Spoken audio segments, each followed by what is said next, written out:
One Burlington, Philadelphia, a Beasley Media Group station, live from the Comcast Business Studios. 97.5, The Fanatic. John Kincade, Andrew Salciunas. This is Kincade and Salciunas. 97.5 The Fanatic and 97.5thefanatic.com. We are still riding the high of that great win in Baltimore for the Eagles. 8 straight now for the Birds. The question is, do you want them to keep on pushing? It is Kincade and Salciunas on a Tuesday morning. Tuesdays after a big win. That's not a bad day, Johnny. Right here, 97.5 The Fanatic. This is Kincade and Salciunas. There's only one question left, and it's whether the NFC Championship game will be held in Philadelphia or Detroit. I'm telling you right now, this team is the best team in the NFC. Kincade and Salciunas. John Kincade, Andrew Salciunas. 97.5 The Fanatic and 97.5thefanatic.com. And a good Tuesday morning, Philadelphia. I'm Andrew Salciunas alongside my man, John Kincade. Johnny, good morning. How are you this morning? And you and I both do not like Tuesdays. No, it's usually the worst day of the week. But when it's an 8-game winning streak and we see the road in front of the Eagles, I'd say it even makes Tuesdays tolerable. Yeah, Tuesday's not a bad day now after games like that and, like you said, looking ahead. And that's what we're going to be doing a lot of today, a lot of looking ahead, because let's face it, now that they passed this test against the Baltimore Ravens, and they passed it with flying colors, right? It was an A-plus for the Eagles on Sunday. Obviously, the Steelers game is something to still keep an eye on because the Steelers are in first place of their division. The Commanders are still behind you, and that could be a team that you face in the first round of the playoffs if things shape up the way that they do right now. So we're still going to look at some of these teams, but you heard it in the open there. The only question that remains is whether or not the NFC Championship game is going to be in Detroit or Philadelphia. With 5 weeks to go. It's amazing, isn't it? That's how confident we are in this team. Well, honestly, though, it's not even that it's that confident. It's just that there really is no competition below them. When you have a 3-game lead with 5 to play over the third-seeded team, it's over. And when you know that 3 of your home games are Carolina, Dallas, and the Giants in the last 2, it's over. Yeah. So it's just a matter of doing that math and figuring out how do you get to the Lions. But it just also shows you that there's 2 teams that have been elite, but unlike the Eagles, the Lions have 2 teams chasing them. Yeah, and by the way, one of those 2 teams, they face Thursday night. And we had our man Andrew DeCecco yesterday who straight up said, I mean, he didn't even hesitate. Not hesitating at all. He believes the Packers will beat the Lions. And if the Packers beat the Lions, we wake up Friday morning as the 1 seed. No, we wake up Friday morning a half game behind the 1 seed. That's right, game behind. But we also then would know we're not going to use the term control your own destiny because that's an incorrect word. We're going to say 5 wins and you're the number 1 seed. 5 wins. Yeah. Or any combination of 5 with the Lions from that point on. Right. That would be an amazing feeling. I got to tell you, it's so weird you brought it up, though, because that spooked me. How easily it rolled off the tongue yesterday for Andrew DeCecco. Oh, I fully expect the Lions to lose to the Packers. That shocked me yesterday. Well, I mean, they're a team that looks like they might be leaking oil. Now, that doesn't mean that they're a team that can't get fixed. Like, I think the Lions are still going to be in the NFC Championship. Could they be bored? Right? Maybe. Like, I mean, they were in the NFC title game last year. They really blew it. Yeah. They had the big lead at halftime. And they've been rolling along this year. That maybe they just took their eye off the ball a little bit. Could be. A little bit. But it's been like 3 straight weeks now, or 3 out of the last 4. We talked about it yesterday. Obviously, the Jags game where they score 52 points, that's part of that 4-game stretch. But 3 out of the last 4 games, the Lions it seems like the games haven't been as easy for them. The 5-interception game for Jared Goff, the Thanksgiving game, the game against the Colts, they won 24-6. The defense was dominant, but it's not like the offense ran all over the Colts. So, yeah, maybe they are getting bored. Who knows? But if they drop one on Thursday, the 1 seed is very, very possible for the Eagles. Now, sure it is. For them to get to the 1 seed, they have to keep on winning football games. It's not just the Lions lose on Thursday and the Eagles got the 1 seed in the first round bye. The Eagles would have to continue to winning football games like the Steelers game, like the Commanders game, and the other 3 that Johnny mentioned. So the question is, do you want them to keep on striving for the 1 seed? Do you want them to keep their foot on the gas pedal. Especially if the Lions don't lose to the Packers. If the Lions do not lose to Green Bay, if they beat Green Bay. Explain how it would have to go. It's over. At that point, the Lions would have to lose 2 games, and the Eagles would have to win 5. Now, I'm going to tell you, the Lions losing 2 of their last 4, sure. I mean, they have the Bills at home. They're at the Bears. They're at the 49ers, who now appear weakened with McCaffrey out. And then they're home with the Vikings. But if the Packers game does not go our way with a Packer victory, you wake up Friday morning and you say, Eagles got to go 5-0, Lions got to go 2-2. At that point, I'm wondering, does it start to go, what's the likely outcome? The likely outcome would be the Eagles are the 2 seed. Mm-hmm. Do you start planning accordingly to use the last 2 home games against Dallas and the Giants? Do you plan on using them as sort of load management? Johnny, my dad once called me Leadfoot when I was first learning how to drive. Leadfoot's coming back out. I'm still going. So you're Leadfoot. Nonstop. Unless week 18 literally does not matter. I'm totally in agreement where if week 18 doesn't matter, use that as your bye week. Okay, right? so if you know and by the way, we will know before week 18. Correct. Whether it's a possibility or not, and it may be off the board. Right, and if it's off the board, then you sit everybody week 18. Nobody plays. Against the Giants. You don't do anything. Use that as your bye week. Use it as if you won the 1 seed and you're playing the following, 2 weeks later. But until then, John, I have to believe that there is a chance that the Lions slip up, just like how we've been talking about maybe the Eagles slip up, which I don't believe that's happening. The Lions could very well slip up as well. You said it best last week. Everybody that was still doing the whole, hold on now, that's it. Don't get too confident yet. Don't get too chesty yet. Why do we only say that about the Eagles? Why don't we say that about teams like the Lions, the Bills, the Kansas City Chiefs? It's not just the Eagles that could slip up. Any team could slip up. And so if that's the case, then I have to keep my foot on the gas pedal. I also don't, I know people always have this conversation about the switch. Can you switch it back on? I don't know if you can. I've seen too many times the best team in sports going into the playoffs, maybe taking a week or 2 off in any sport, and then it's slow to start. Now, that doesn't mean they necessarily lose, right? The Dodgers and Yankees both won the World Series they're both in the World Series this year. But NFL's 1 game. I can't have a slow start in a 1-game elimination playoff and potentially lose because I took 2 or 3 weeks off to close out the season. Well, think of it this way. I want to take you back to 2022. Okay. Now, 2022 was a bit of an oddity. It was. Because the Eagles' path to the Super Bowl was a bad Giants team that somehow upset Minnesota. Mm-hmm. And I don't think Minnesota would have been much more of a battle at home. Yeah. And then a San Francisco team where you knocked out their quarterback in the beginning of the second quarter. Yeah. And then you knocked out their second-string quarterback. Yeah, they did. But here's how that season, if you remember, ended. They knew the division was locked up after the Bears game. Mm-hmm. Well, and that's when Jalen got hurt. They had 3 games to go where they knew the number 1 seed, all they had to do was win 1 game. To your point, Jalen got dinged up. They didn't play him against the Cowboys. They lose the Christmas Eve game, if you remember that one. I remember. Then they came back and lost the New Year's Day game to the Saints. Yep. And then they had to play the starters to find their way past the Giants. To your point, taking the foot off the gas a little bit because the Saints game, they chose not to play Jalen. He could have played.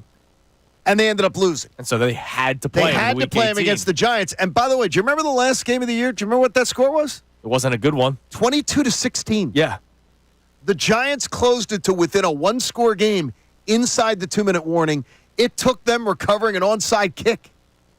I mean, your point is very valid. Yeah, I keep my foot on the gas pedal, man. So Leadfoot, Dad called you Leadfoot? Dad called me Leadfoot. And I don't like my father teasing you like that. Yes, your adopted father. Dad, yes. But yeah, I mean, look, I want to keep on going, and I understand the concerns because if you keep on going, that means Saquon Barkley's still getting 20 to 30 touches a game. Which some fans may want. Some fans may want because they want the record or because of their fantasy football team, or because of their same game parlays.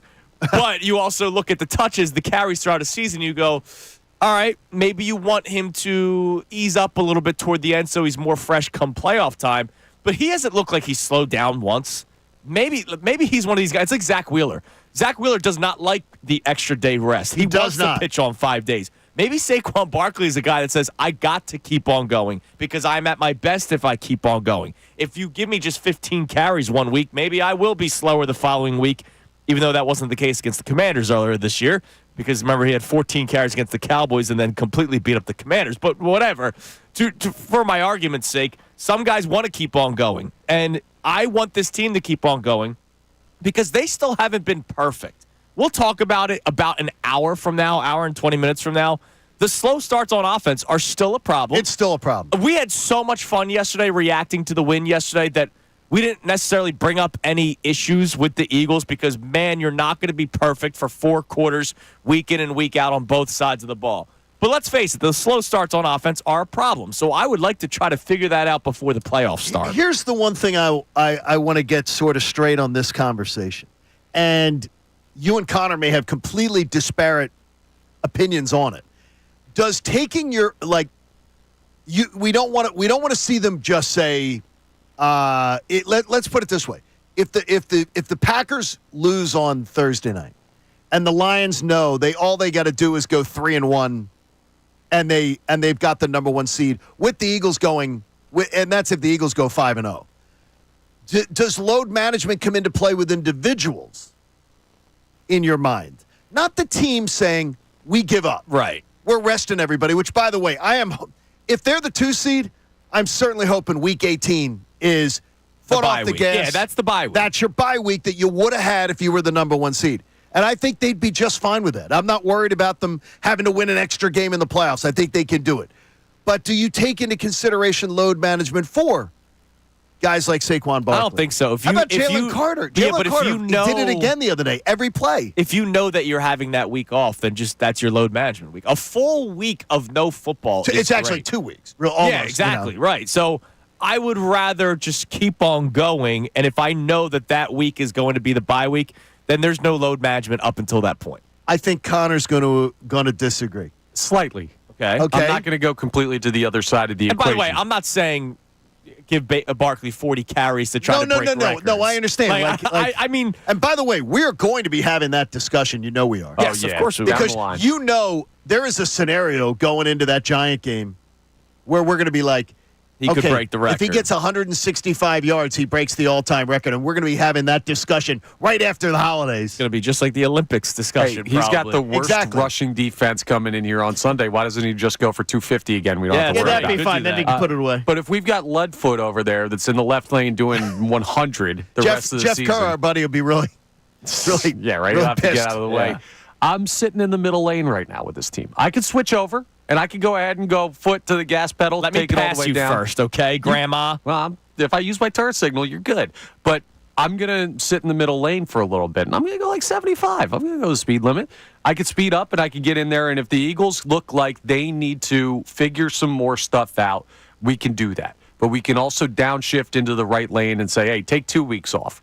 Give guys some load management type of stuff down the stretch, because there is going to be a point where mathematically the Eagles, and I think it's going to be before the final game of the season. So do I. Where the Eagles are going to be comfortably in their seating, and I don't think they're catching Detroit. I just think that Lions team isn't going to slip up. That's my gut feeling based on how they've been playing football. So, yeah, but I can't make decisions off of gut feeling. Which is why I'm in the middle lane.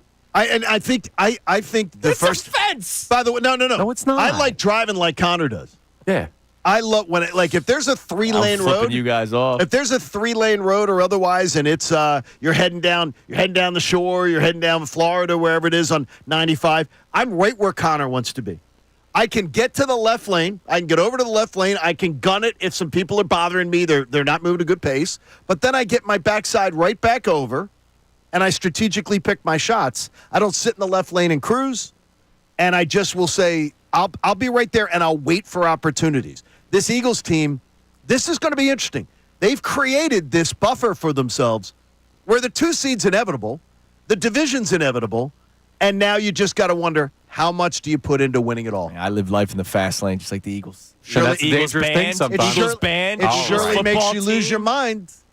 Life in the fast That's lane. good work by you. Any day, all the time. So, do you want the Eagles to keep their foot on the gas pedal? And Thursday's a big determining factor Huge for a lot factor. of people. That if the Lions do end up winning, the odds are against the Eagles in getting the 1 seed. But if the Lions lose to the Packers, hey man, there's every opportunity in the world. Then I am totally in. If that game Thursday night goes the way of the Detroit Lions lose, and the Green Bay Packers, and the door's wide open, then I'm Connor. Fast lane.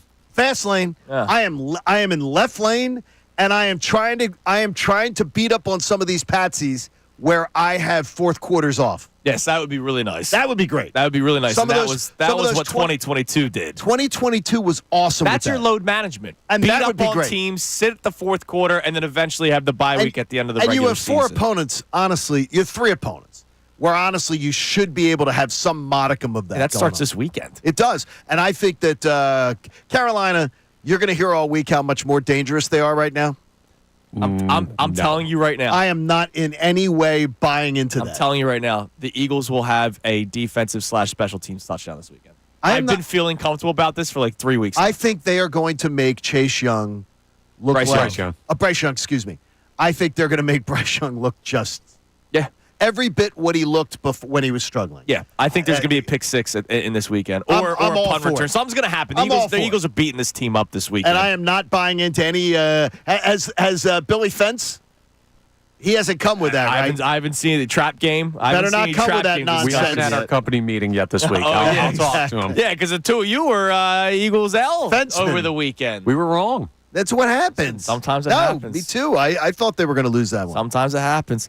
All right, 610-632-0975 to answer the question of whether or not you want the Eagles to keep their foot on the gas pedal. Our other question for you today. Okay. Now, it's a question, but let's first lead with the statement that John said. What did you say?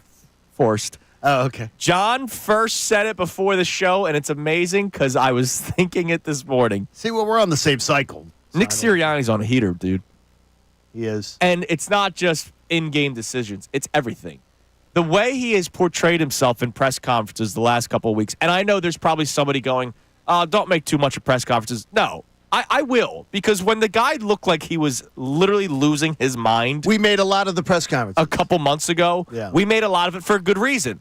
So I also like to give credit where credit Yes. is due. He is doing very well now in press conferences, which tells me one thing. He's got things going the way that he wants them to, and he's got his head on his shoulders right now.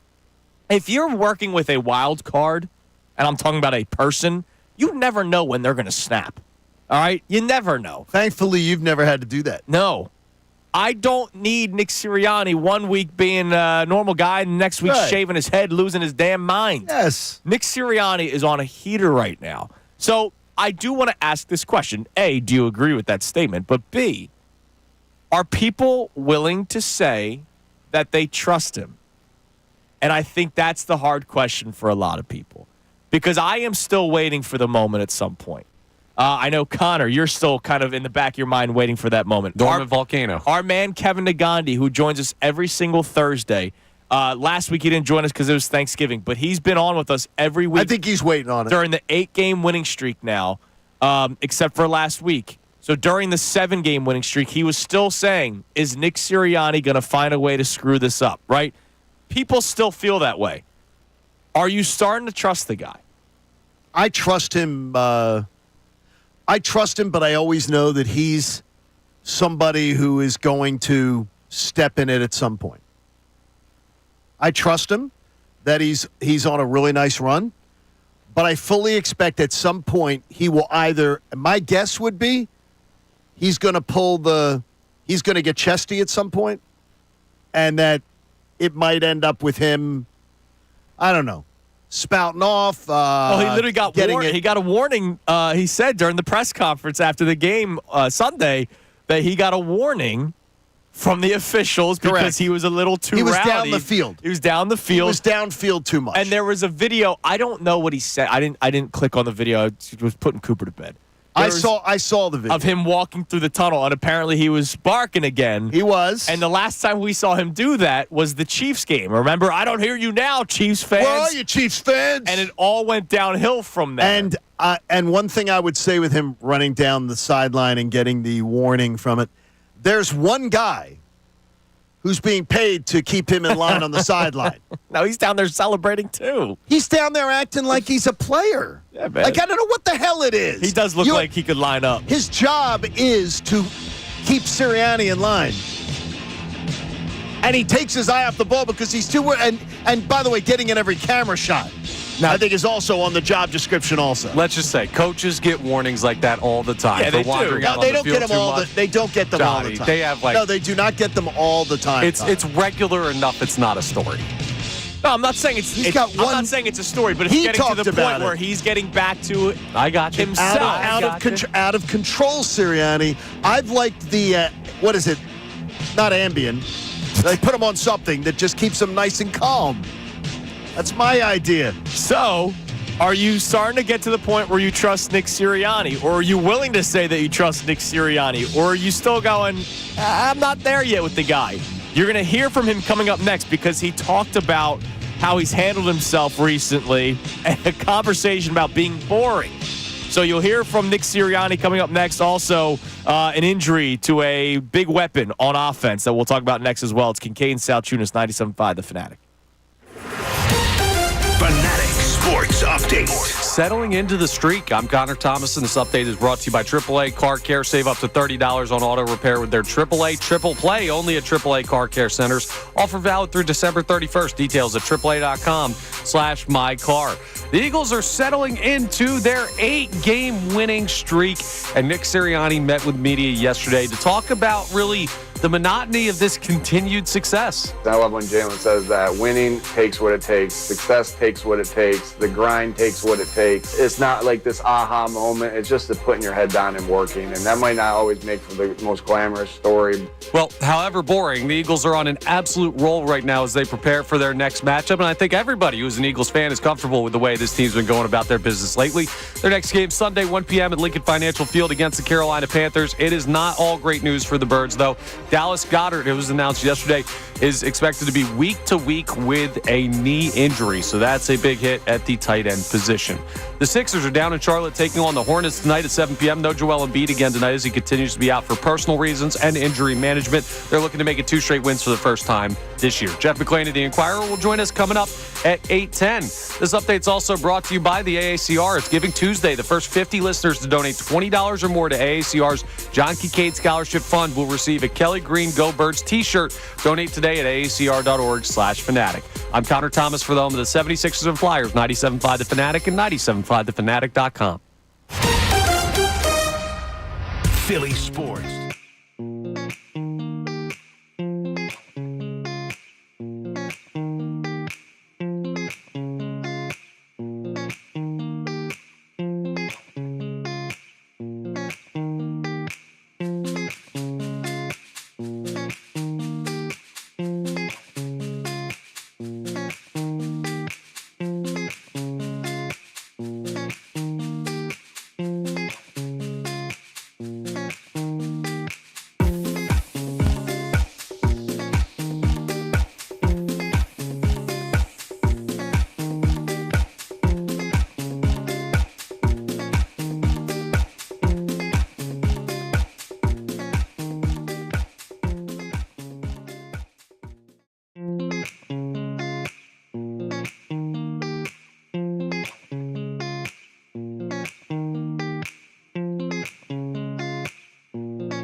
and Salciunas 97.5, The Fanatic. We're going to play you some audio from Nick Sirianni to add to this discussion that we opened up last segment. Our main topic today, do you want the Eagles to keep their foot on the gas pedal in hopes that they get the 1 seed? And even if they don't get the 1 seed and they obviously get the 2 seed, do you want them to keep going business as usual? And I do want to talk about that a little bit more as the show goes on. And is Nick Sirianni on a heater right now? Are you willing to say that you trust him? Because our man Kevin the Gandhi, as of 2 weeks ago, was still saying, I don't know if I can trust this guy. And look, I don't totally disagree with Kevin. No.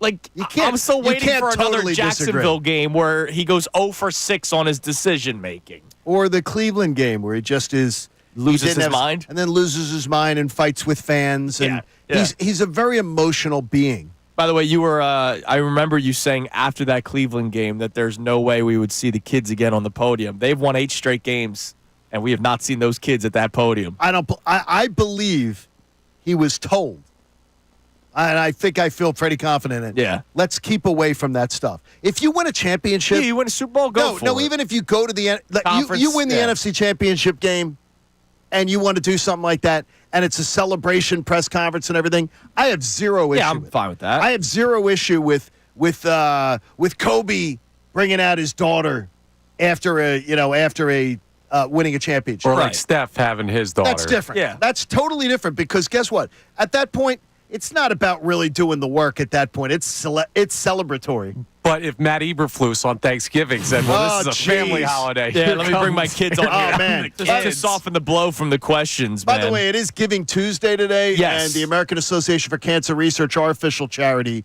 is absolutely, hopefully going to benefit today from Giving Tuesday. If you go to aacr.org/fanatic, the first 50 donations over $20 this morning are going to get a Kelly Green Go Birds t-shirt. Oh, I love that. So check it out, aacr.org/fanatic on this Giving Tuesday. If you can be generous in the season. If not, like even $9.75, and Yeah. out of that, you want to get cute, you want to go $97.50, if you want to get a little chesty, we're good with that too. So appreciate you What very Super much. Bowl is this? 59, is it? Maybe you do $5.90. Is it 59? I think so. Yeah, I think 58 was last year. Yeah. I think it's 59. You know, hey, you think the Eagles That are going could to the be Super it. Bowl? That's a good Why number. not? $5.90. I like that. Every bit helps. Every bit helps. Anything you could do. And you speak to that Yeah, pretty well. Yeah, we that appreciate you. every bit helps. Every bit does help. We appreciate you. very much. All right, so Nick Sirianni yesterday, again, he's on a heater. Not only is he making good in-game decisions, he's handling himself as a CEO head coach. He's so calm. And look, I think everyone keeps. Oh man, who was the latest guy? Was it Jeff Darlington? Jeff Darlington. Oh man, the Philly fans and what they say about Nick Sirianni, and here's his record. I got Jeff DM me, by the way, because I answered his did you? tweet publicly, and I was like, he deserved every bit of the criticism. Yes, he did. And the thing is, the guy who lives in Miami, like Jeff does, doesn't get it. Yeah, he's not here day They're not in and living day it. out. They're not living it. I said, when you get into it with fans, when you make 6 poor decisions in one game, when you are bringing your children to the press conference and honestly seeming like you're on something, Yeah. because he was so jacked up that day. He brought on the criticism of And let's himself. face it, it's also coming off of the year where the collapse happened. Right. And so everybody, Sirianni, Hurts, everybody that was a part of that team last year that Is under collapsed scrutiny. is under scrutiny. You Yes. know, you're keeping a closer eye on. I mean, how much did we talk about the relationship between Hurts and Sirianni this offseason and early in the season as well? Those two are to blame for that. Yeah, absolutely. But I was just like, when you don't live it every day, like Jeff lives in Miami on a golf course. yeah, got a he's pretty not good he's life. not listening Got a pretty to good life. midweek press Yeah, conferences he's of Nick not Sirianni. understanding. All he's looking at is a one-loss record going, Nick Sirianni's one of the greatest coaches in the NFL. Really?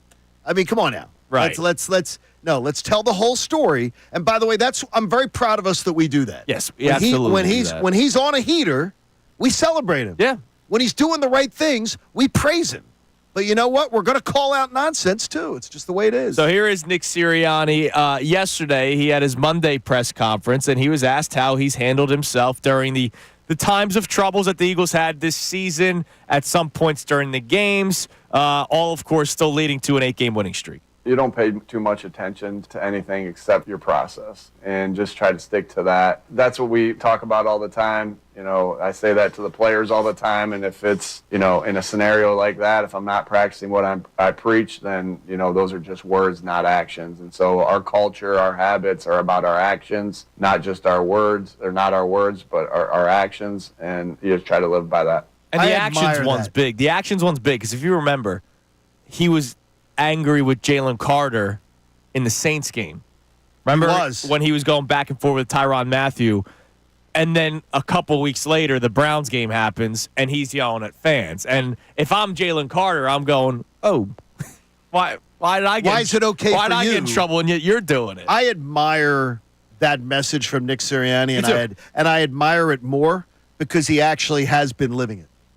Yeah. He's been living it. He's been not just talking the talk, he's been walking the walk. And he's been the kind of head coach that everybody roots for him to be and wants him to be. But I can tell you this, his players, they are energized by him. Yes, they are. And I also think, though, that when you get a person who is very, and when I say the word volatile, I'm not saying it as volatile in a bad way, but a person who you never know what you're going to get. You like when I walk in every morning here, our entire team, I know exactly what I'm going to get every day with everybody because all of us seem to come in the same way. Yeah. Except Brendan Gunn, who sometimes is puking or he's a wild card. He's bad. He's had a rough stretch recently. His stomach's bothering him because he had ate too much the night before. Whatever it is. But everybody comes in with the same mentality, the same work ethic, the same attitude, everything. And I think that Nick Sirianni, when he's stable like that, is huge. I think it's huge for this team because he is a really, really good motivator of men. And I want to play this other clip for you too because it's great. I imagine there are people that watch the Eagles that hate watching the Eagles. Excuse me? Because they're not necessarily a fun, high-flying offense. Oh, okay. I'm saying people from the outside, like a non-Eagles fan, right? Right. Like I imagine. Well, look, we see it all the time. Forget your personal bias toward Joel Embiid. There are people outside of Philadelphia that hate watching Joel Embiid because he goes. I don't have a personal bias on Joel Embiid because he goes to the free throw line, 25 times a game. People hate that because they're bored by it. I love it. I do too. I think it's great, and they would love it if it was their player. I'd like it if he showed up for work in shape. Here's Nick Sirianni yesterday talking about being boring.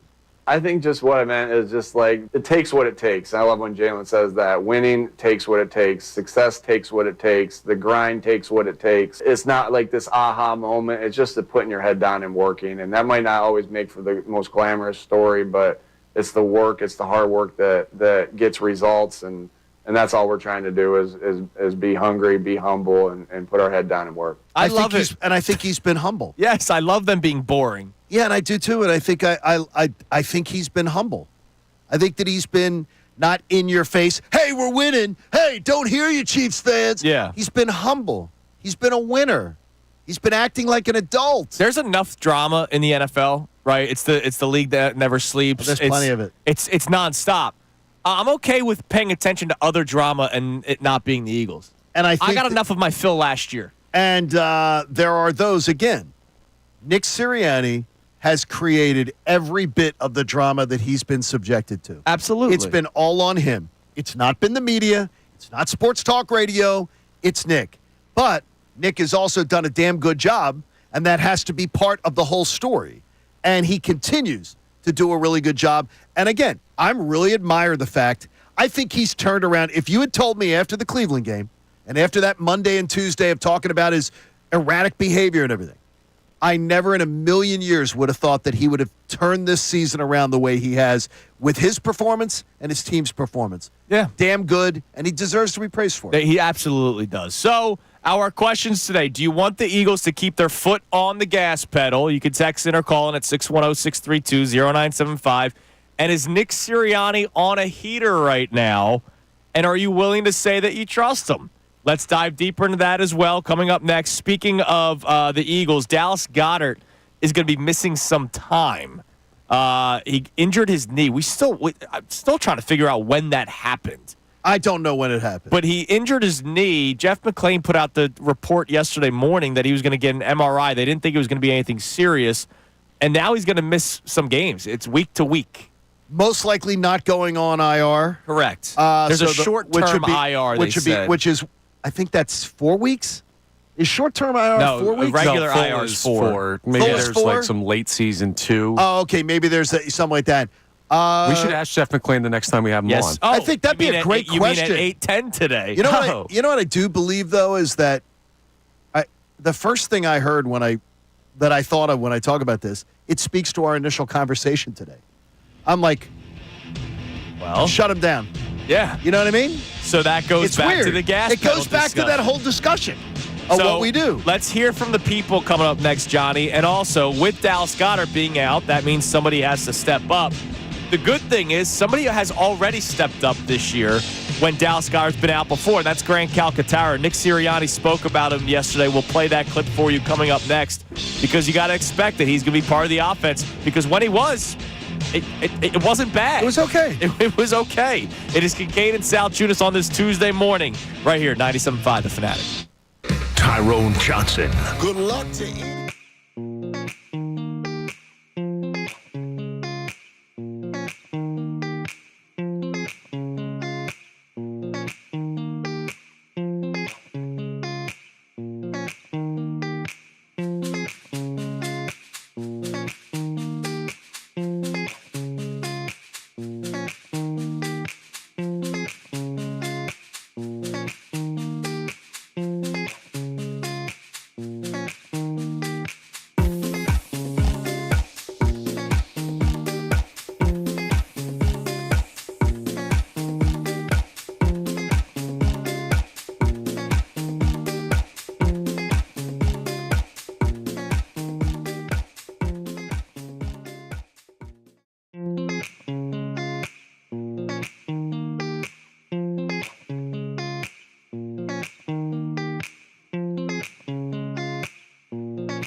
This is 97.5, The Fanatic. We'll check our text line in a moment to answer our topics today. We'll reset those at the 7 o'clock hour. But we mentioned it right before we went to break. Dallas Goedert will be out. And it goes great into today's conversation. Obviously, it's a shame that he is out. But our main topic today is whether or not you want the Eagles to keep their foot on the gas pedal. And that means, playing guys. And Dallas Goedert is now obviously going to be out for a couple of games.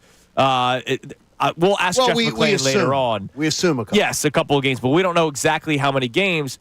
And so the question is, do you rush him back? Like Devontae Smith, if he could use another week, are you at the point where you're going, look, they're winning without him.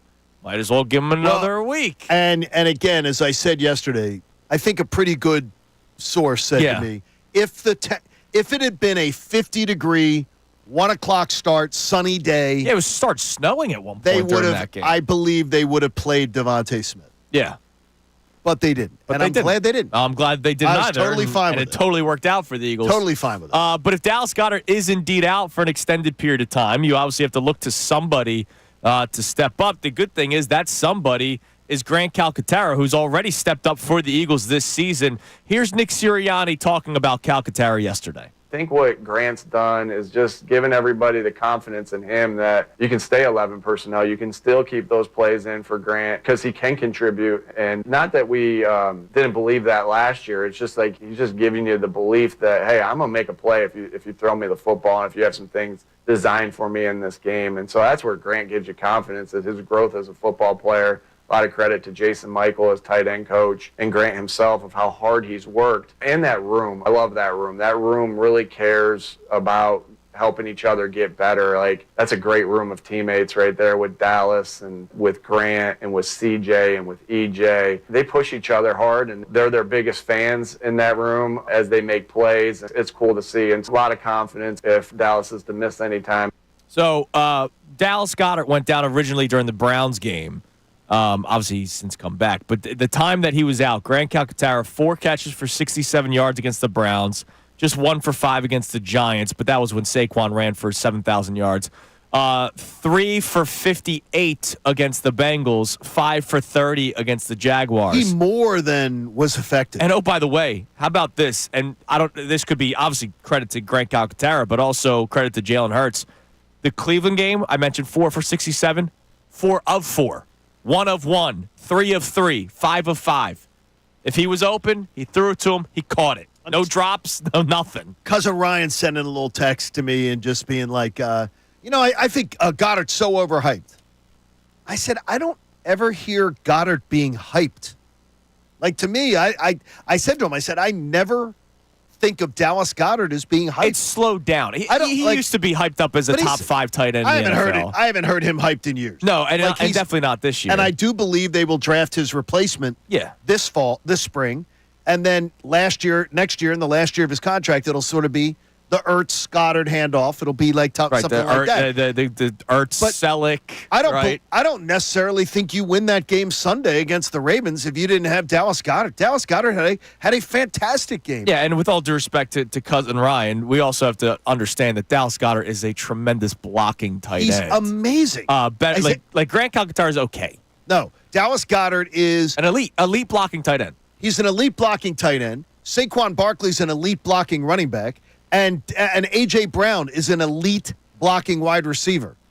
That's all helps in the giant equation of what they'll be looking for when they're looking to replace Dallas Goedert. Right. And I'm not trying to run him out of town or anything, but I'm saying is that I think a lot of what Dallas Goedert doesn't get celebrated. Right. But I don't think of him as a guy who's overhyped.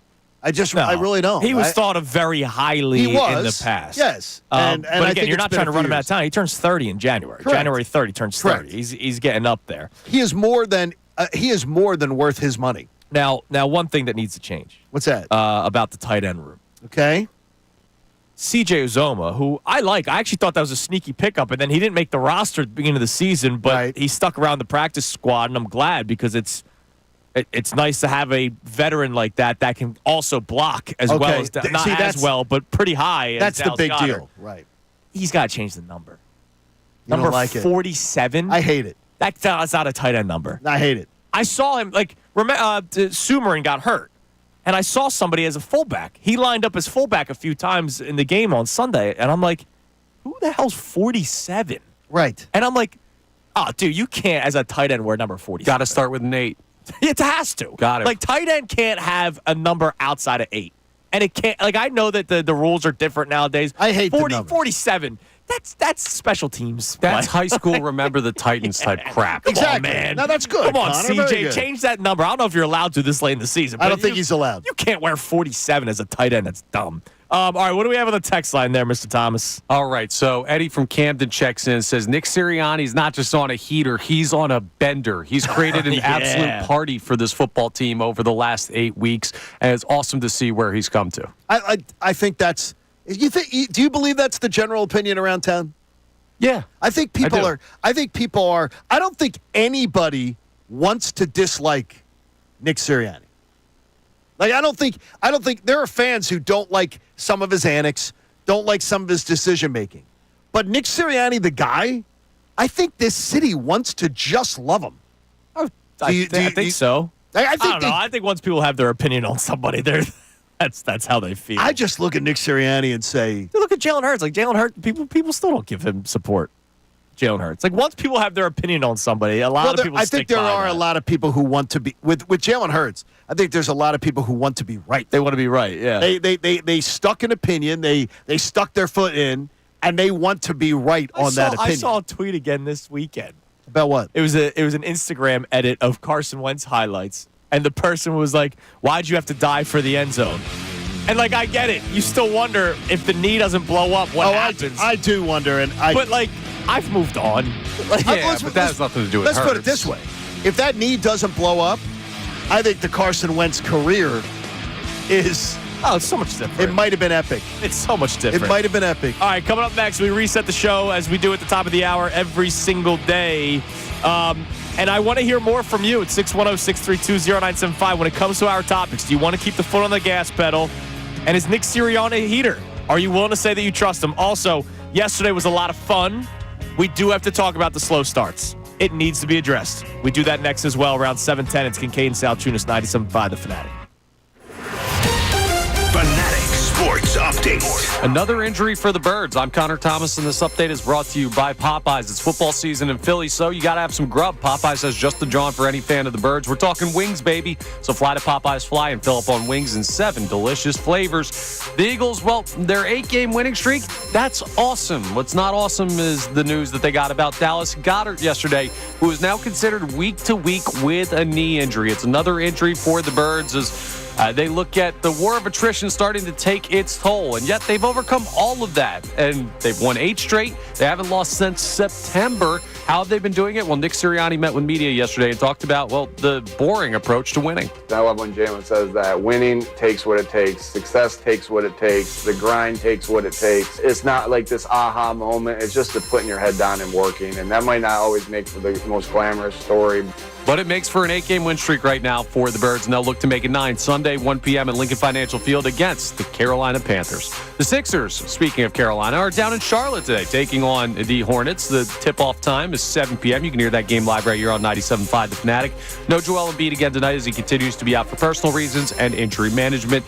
Looking to make it 2 straight wins for the first time this year, though. We'll talk to Jeff McLane of the Inquirer at 8:10 a.m. This update's also brought to you by the AACR.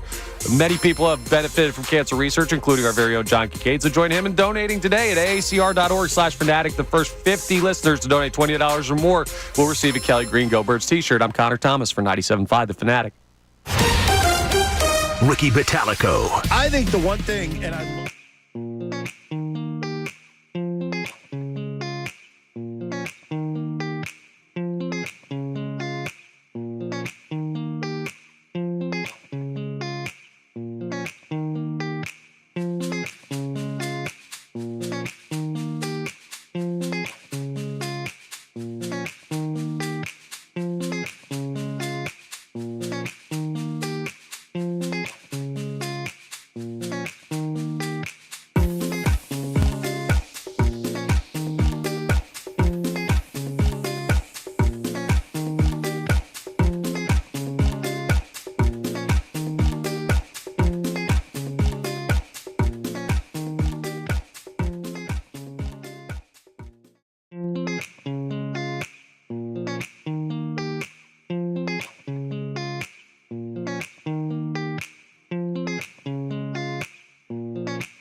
a.m. on Kincade Salciunas on this Tuesday morning, 97.5 The Fanatic. If you are just joining us, here's what we're talking about today. And we'll restart it the way that we normally do, Johnny. Question 1. Do you want the Eagles to keep their foot on the gas pedal? Now, we're having this discussion because the Eagles still very well have a chance at getting the 1 seed Sure they do. in the NFC. If you can, Johnny Spreadsheets over there. Yeah, what do you need me to do? Explain to the people what needs to happen for the Eagles to get the 1 seed. Give us scenario A, which starts Thursday night, and then give us scenario B if the Lions do end up winning on Thursday. Let's keep it as simple as possible. If the Lions lose to the Packers Thursday night, and we come in Friday morning, the Birds have it right in their path, go 5-0, you're the 1 seed. It's over. That's what you would have to do. You'd have to win out to be the 1 seed. If the Lions beat the Packers Thursday night, you will need the Lions to lose twice in their final 4 games versus the Bills at home, at the Bears, at the 49ers, versus the Vikings. Could it happen? Sure it could. Will it happen? I say probably not. So at that point, we're going to know Friday morning, I think, what the game plan is.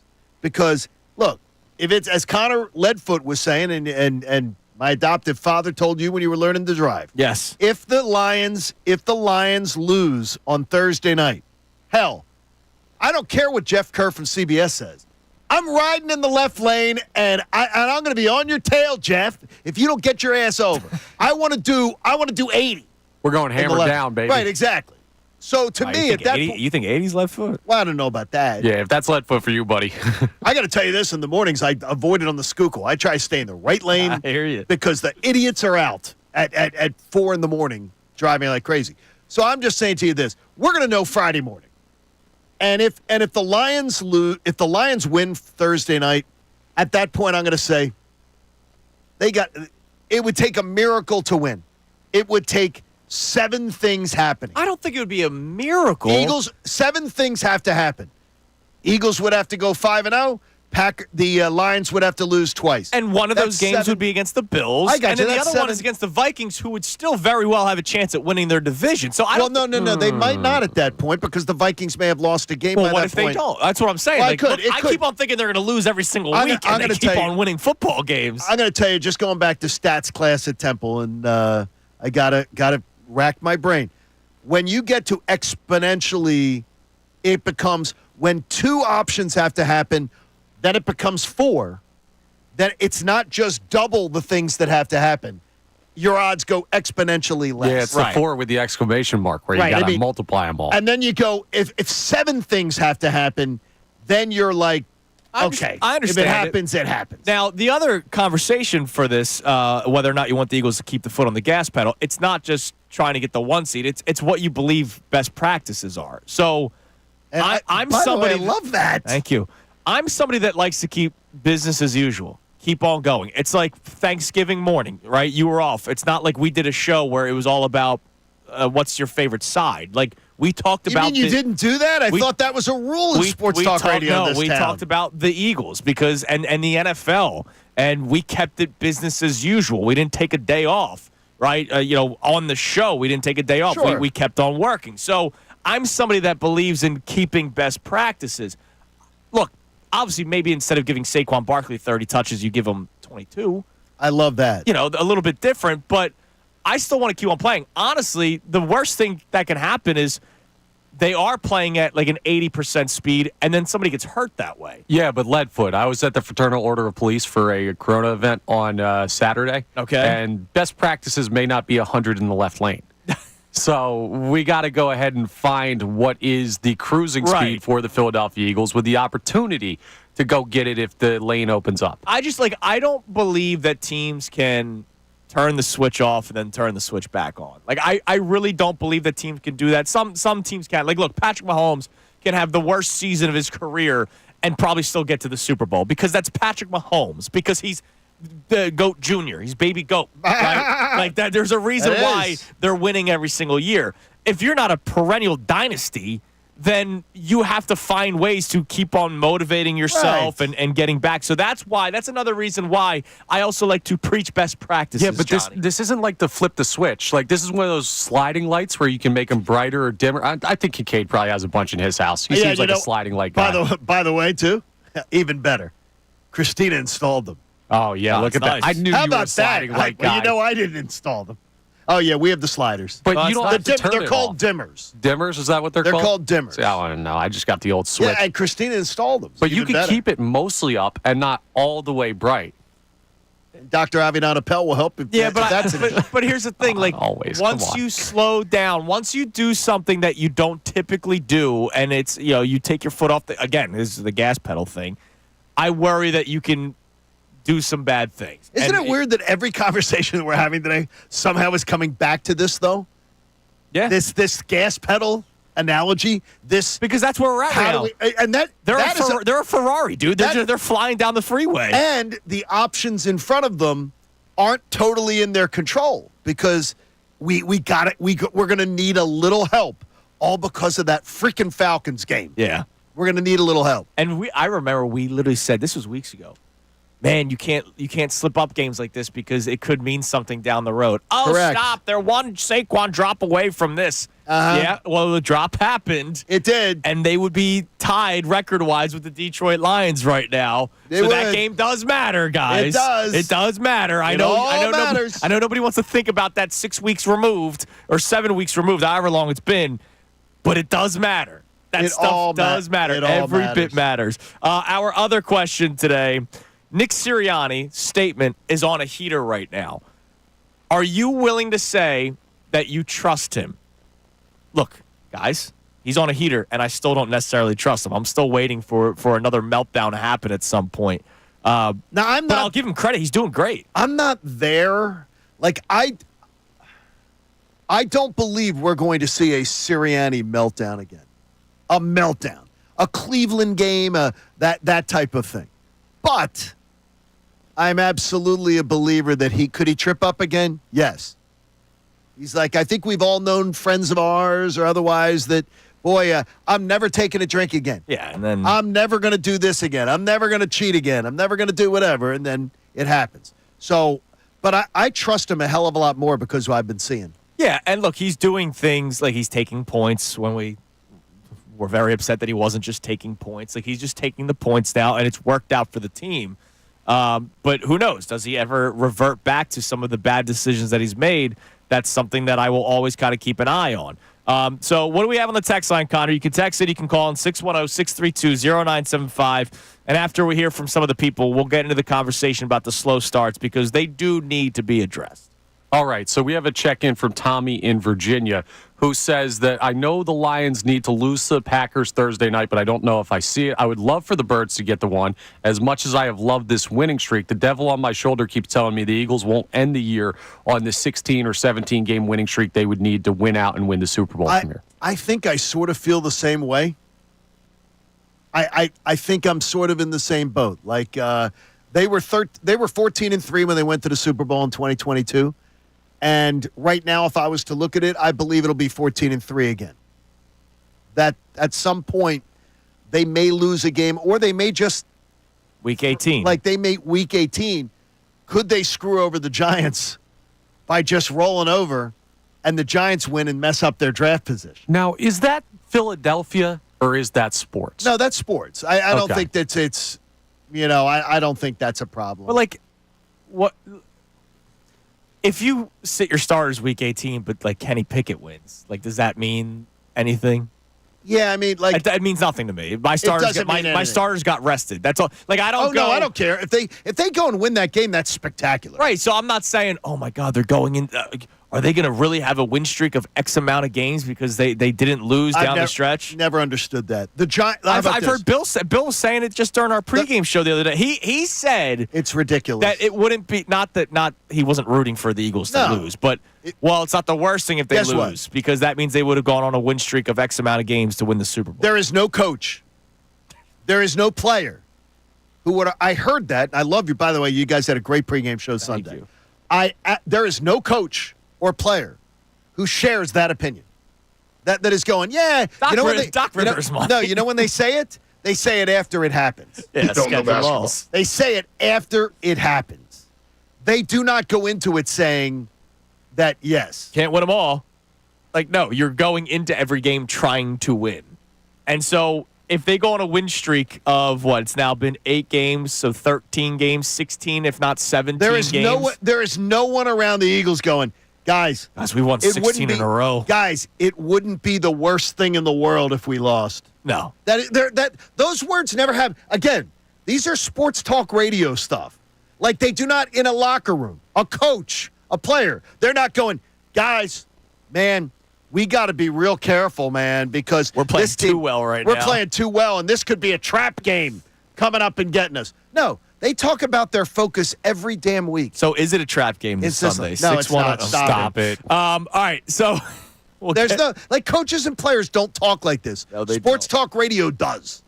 That's the problem. We'll get back to our text messages and calls in a second, but I let's get into this slow start thing. So first off, I want to read this little blurb on ESPN. So what they do after every single game, they do like 3 questions or 3 topics that the person that covers that team writes on. So these were all written really by like Tim this, by McManus. the way. I do too, because it's a way to pick up on if you miss a game.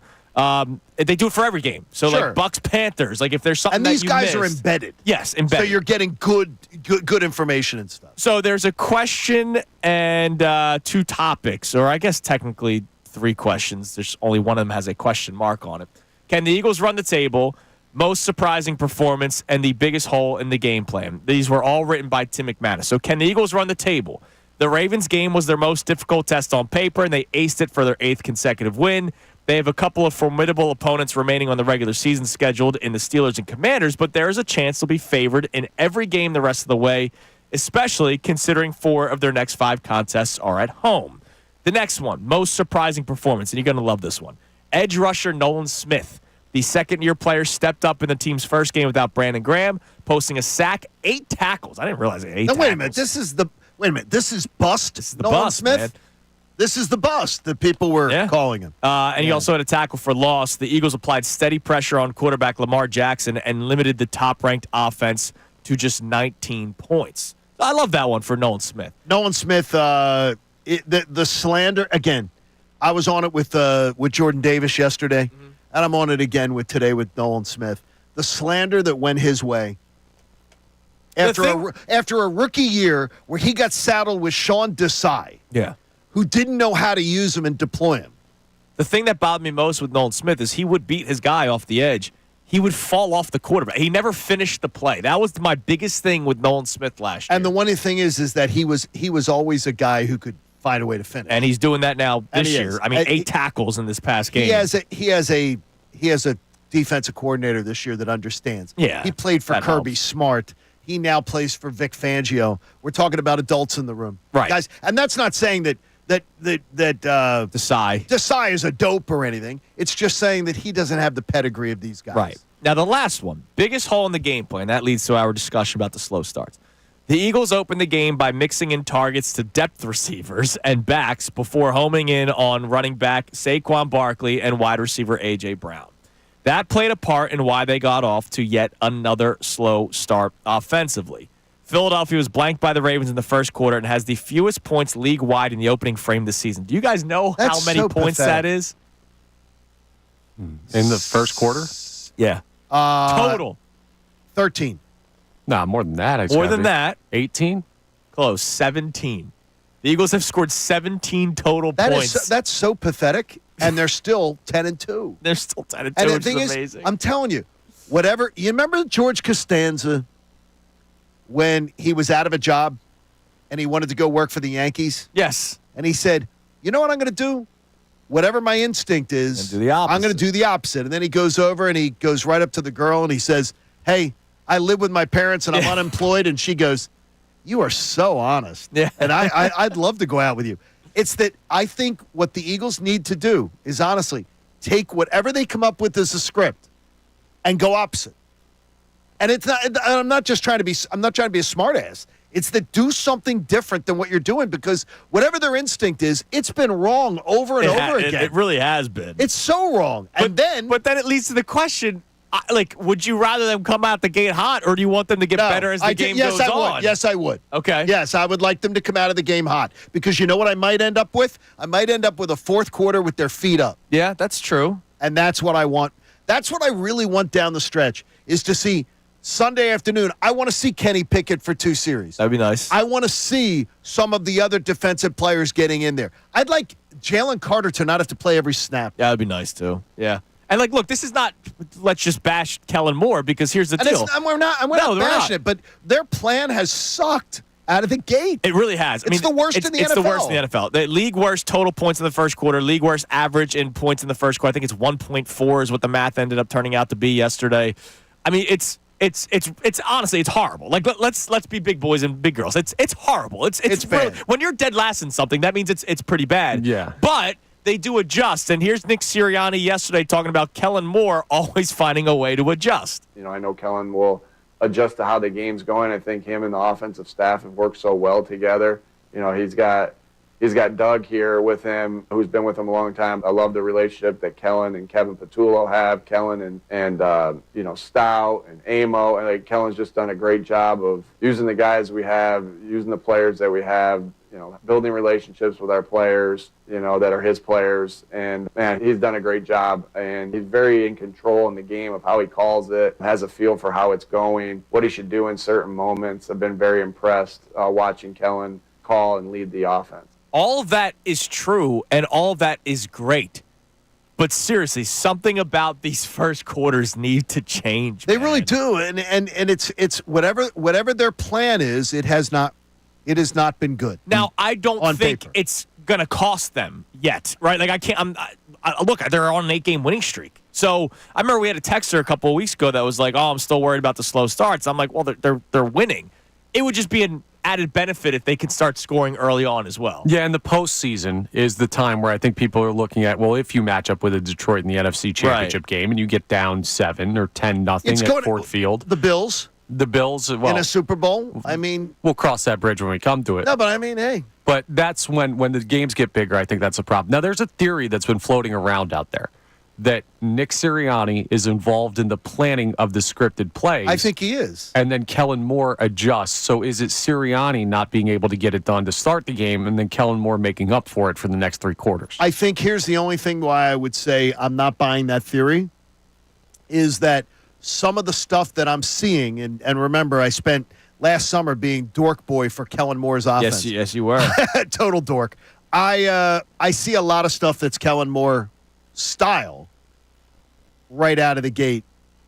And so I think that I don't believe that it's Nick Sirianni just, it's been too cute, which plays to Sirianni's MO. Yeah, like the Covey, I'm sorry. Like, why are you going to Covey and Shipley? Like, Will Shipley should, look, he shouldn't be on the field to start a game. Like, now, on the field, his feet should not be in between the white lines. Before Saquon Barkley gets a second touch. Like, come on, man. You're targeting Britton Covey and Will Shipley. I don't even want to see Kenny G out that early. Will Shipley? With all due respect to the 4th-round pick out of Clemson, I like the pick, but what are we doing here? Like, seriously, it's against the Ravens. It wasn't against the Panthers. Again, it's that. What are you know what doing? that's saying is, hey, the Ravens are never going to expect us to be going to Will Shipley do that. on the first series. Come on, man. That you're trying to be too cute, dude. And remember, like 3 weeks ago or something, I forget what game it was, but they threw a pass to Ben Van Sumer in on the first drive. Yeah, we don't need this. That was the Washington game. Yeah, get into a rhythm first and then start doing all these different things. And by the way, that's us geniuses offensive coordinators.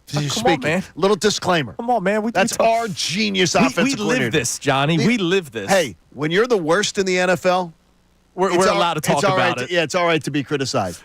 It's just, and by the way, we will also say, when you're the best in the NFL after the second quarter begins, and we keep our mouths shut. It's so bizarre. Yes. No, but it's bizarre. It's unbelievable. All right, coming up next. Don't want to get too ahead of ourselves, but it's hard not to. But John wants to address something. Or sorry, he wants the Eagles to address something. Yeah, I'll address the Eagles if they want me to. He wants them to address something so that they don't make the same mistake as they did following the 2022 season. And I think you're on something here, Johnny, in a good way, not drugs. We'll talk about that coming up next. Also, I saw something outside of sports that I got to bring up. Really? It's Kincade Salciunas right here, 97.5 The Fanatic. Fanatic Sports Update. Sixers looking to start a streak. I'm Connor Thomas, and this update is brought to you by the AACR. No one wants to hear you have cancer. It's Giving Tuesday. Donate today at aacr.org/fanatic. The first 50 listeners to donate $20 or more to AACR's John Kincade Scholarship Fund will receive a Kelly Green Go Birds t-shirt. The Sixers are looking to start a streak tonight. They're down in Charlotte to take on the Hornets. 7 p.m. the time for tip-off. You can hear that game live right here on 97.5 The Fanatic. And after taking down the Pistons on Saturday, it's a chance for the first 2-game winning streak of the season. No Joel Embiid again tonight as he continues to be out for personal reasons and injury management. So we'll see if the Sixers can pull off the victory. The Flyers continue to be off. They'll be back on the ice on Thursday night at the Wells Fargo Center. But speaking of streaks, well, the Eagles, they're on a nice, comfortable 8-game winning streak. Yeah. And it might get to the point where it feels a little monotonous just how comfortable they are with winning. But Nick Sirianni says that's all part of the plan. I love when Jalen says that winning takes what it takes. Success takes what it takes. The grind takes what it takes. It's not like this aha moment. It's just putting your head down and working. And that might not always make for the most glamorous story. I'll tell you what, 8 straight wins, that's a pretty glamorous story. And the Eagles will look to make it 9 straight this weekend. Their next matchup Sunday, 1 p.m. at Lincoln Financial Field against the Carolina Panthers. We'll talk to Jeff McLane coming up at 8:10. This update's also brought to you by PayPal.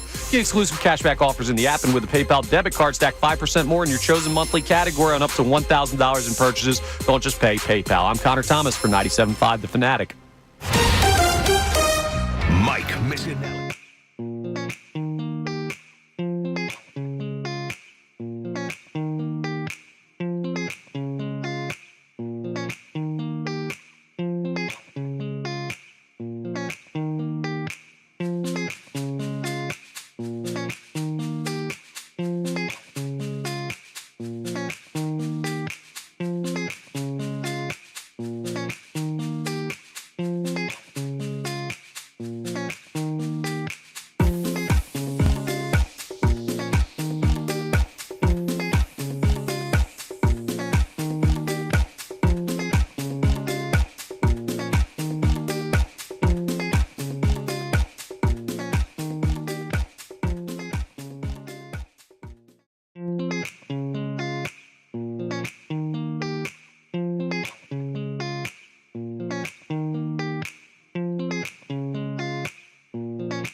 Don't forget our man Jeff McLane joins us coming up today at 8:10. Amy Fadul for the entire 9 o'clock hour. We'll get to some of your text messages momentarily and calls. You can call and text in 610-632-0975. Do you want the Eagles to keep their foot on the gas pedals? Question number one. Question number two, are you willing to say that you trust Nick Sirianni? Because he is on a heater right now, not just in terms of in-game decisions, but just how he's controlling himself on press conferences. Like, we're seeing a different version of Nick Sirianni. It is weird how different he is from just a couple of weeks ago. We're not talking about his rookie season as a head coach to today. We're talking about week 5 to today. He's absolutely whatever happened on the call to the principal's office. Yeah, that was a good one. He listened. And he is absolutely being the best version of himself. Yeah, he absolutely is. is. And that's freaking awesome. And because look, he looks like a CEO coach now. And that's what we needed. Like, him being the freaking lunatic that he was against the Browns. he can't be the distraction coach. No. He's got to be he has to be the CEO. And he's acting like one right now. And he is, because he's not a specialist on offense. No, he's not. He's not a specialist. He couldn't play call. No, he's a specialist on He's a great being a great guy. leader. Yeah. A great leader, and it's worked. And we've seen it, like, the way other CEO head coaches do it, like Harbaugh down in Baltimore. Mike Tomlin was dancing with Najee Harris in the locker room. Like, you can have fun. Yes. But you can't be a distraction during the game, and you have to let your coaches figure stuff out. Yeah. And What was that? You all right figure there? stuff out, yeah. No, Sorry, he's I eating ate a something. granola bar. Oh, I thought you were yeah. having a stroke in there. No, I have a piece of the granola bar stuck in my mouth. All right, I hate it when that happens. Real quick, before we get to something that you want the Eagles to do to avoid something they didn't do a couple years ago, are the tides shifting with What do you mean? with Christmas music? What do you mean? I just saw a tweet that's going viral. About what? Over 4 million views on this tweet. Okay, whoa. Somebody posted the charts, and Wham's Last Christmas has surpassed I think it's a better song. All I Want for Christmas Is You. It's a better song. Thank God. It's a better song. This is big news, guys. I think Last Christmas is one of my absolute favorites. Could people be maybe oversaturated with the All I Want for? I mean, like, if you go to a bar in November, the touch tunes, people are already playing the All I Want for Christmas Is You. And if you're a jerk, you might have gone in and you do this while another song's on, and you load it up and you play it like 10 times in a row. You find one song on there that everybody would hate, and you put it in and you can't play do it like that. That's horrible. I've done that. Yeah, you're ruining everybody else's time, Johnny. I've done that. Come on, man. I've done that and laughed watching the whole room go, what the hell? That's not being a wet blanket. That's being like a That's a jerk. blanket with kerosene and a match. Yeah, that's a jerk. Come on, man. You can't No, do that. It depends what the song is. I was in a bar you with pick like one. You 15 pick one of my that's- buddies, and we put on Higher by Creed like 10 times in a row. Come on, get The the hell bar out of here. loved You're it. ruined. No, come on. Yeah, the bar loved it. Hey, you probably were a drunk mess. I going, had. "Yeah, this is I did. awesome." I know. I'm trying to think of times in a Waffle House. I one time at like 1 in the morning. You're in a Waffle House with a jukebox? Yes. What? You're in the South? Absolutely. Come on, man. Waffle houses with jukeboxes at night? Absolutely. Love Waffle House. And walk like an Egyptian, like 10 times. Come in a on. row. Yeah, you guys are And ruining everybody else's meals, no, times absolutely. at the bar. People were, yes. And they unplugged the machine. And you see the fights that happen at Waffle Houses, man. oh yes. And somebody deserves to punch you in the face if you're playing Walk Like an Egyptian it was 10 times in a row. It was walk like an Egyptian. Dude, I was at the bar Sunday, and they played this song, Fly Eagles Fly, like Oh, 15 that's great. times I in a like row. that. Come on. That's we love that one. I think the team's winning or something. All right, Johnny, All right. what do you want the Eagles to do differently in we'll say 2025 because no. or now. In 2024. Yesterday, you got to listen every day to Mike Missanelli's show with Billy the C, Bill Colarulo, who really does. Billy Sirianni. He does For have some. some great insights and stuff. And yesterday, he was talking about the fact that, they didn't, during the 2022 season and the Super Bowl run, how they decided to not re-up with some guys. They said, we're not going to do this during the season because we don't want it to be a distraction. And this all came off a conversation about, do you extend Nick Sirianni? Right. That they were having. Right. And then Bill brought up the correlation between, well, there were players on that team that didn't get extensions too. It led to Marcus Epps, TJ Edwards, CJGJ, Hargraves, Sayamalu, all being gone at the end of the year. Zach Pascal, not that that's a big one. No, but he wouldn't have gotten paid a lot. But you had an opportunity. They had the money, and they decided, no, it's going to be a distraction. I think because they had so many guys in 2022 that were coming up during that offseason, and I think they made a calculated error. Well, they also had to prepare for Hurts' contract, which they gave him at that offseason. Now you know what you've got. So, Zack Baun and Milton Williams, as Bill has constantly pointed out, even before the year, so you got to give him credit. Yeah. Pointing out the impact that a Milton Williams would have. He predicted it. And then Milton Williams and what he is. I think you really have to think about doing it like now. By the way, another name that just hit me that we didn't write down. Who? Kaiser White. It was another linebacker. And again, linebackers is the big one in this city because we haven't had much success at that position group. And you're getting it now with Zack Baun and, of course, Nakobe Dean eventually when he's up. And White and Edwards together. They were great. Weren't the impact, though, that Zack Baun has made. No, absolutely not. I am telling you right now, don't let this go to the offseason. Yeah, especially because Zack Baun entering free agency. He's leading right now. He is statistically the best linebacker in football. Number one. Yeah. Connor, you put out a tweet during the game about Pro Bowl Zack Baun. I meant it. I quote tweeted it. I was like, Pro Bowl, what about All-Pro?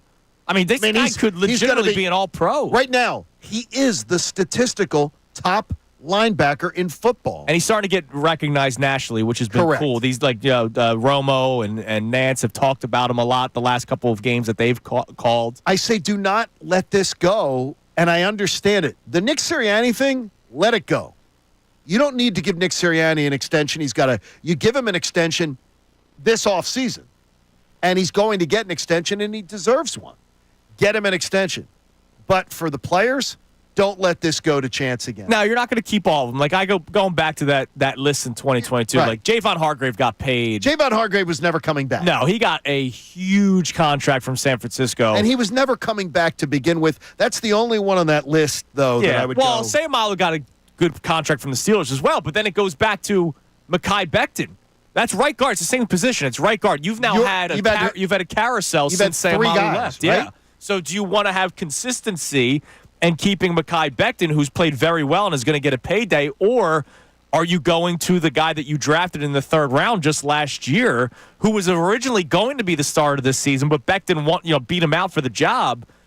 He's a cheaper option. Do you do your fourth right guard in 5 years? Don't mess with this. Don't mess with it. Let's. You've got the money, and they have the money to do it. Yeah, they have the freedom to do it.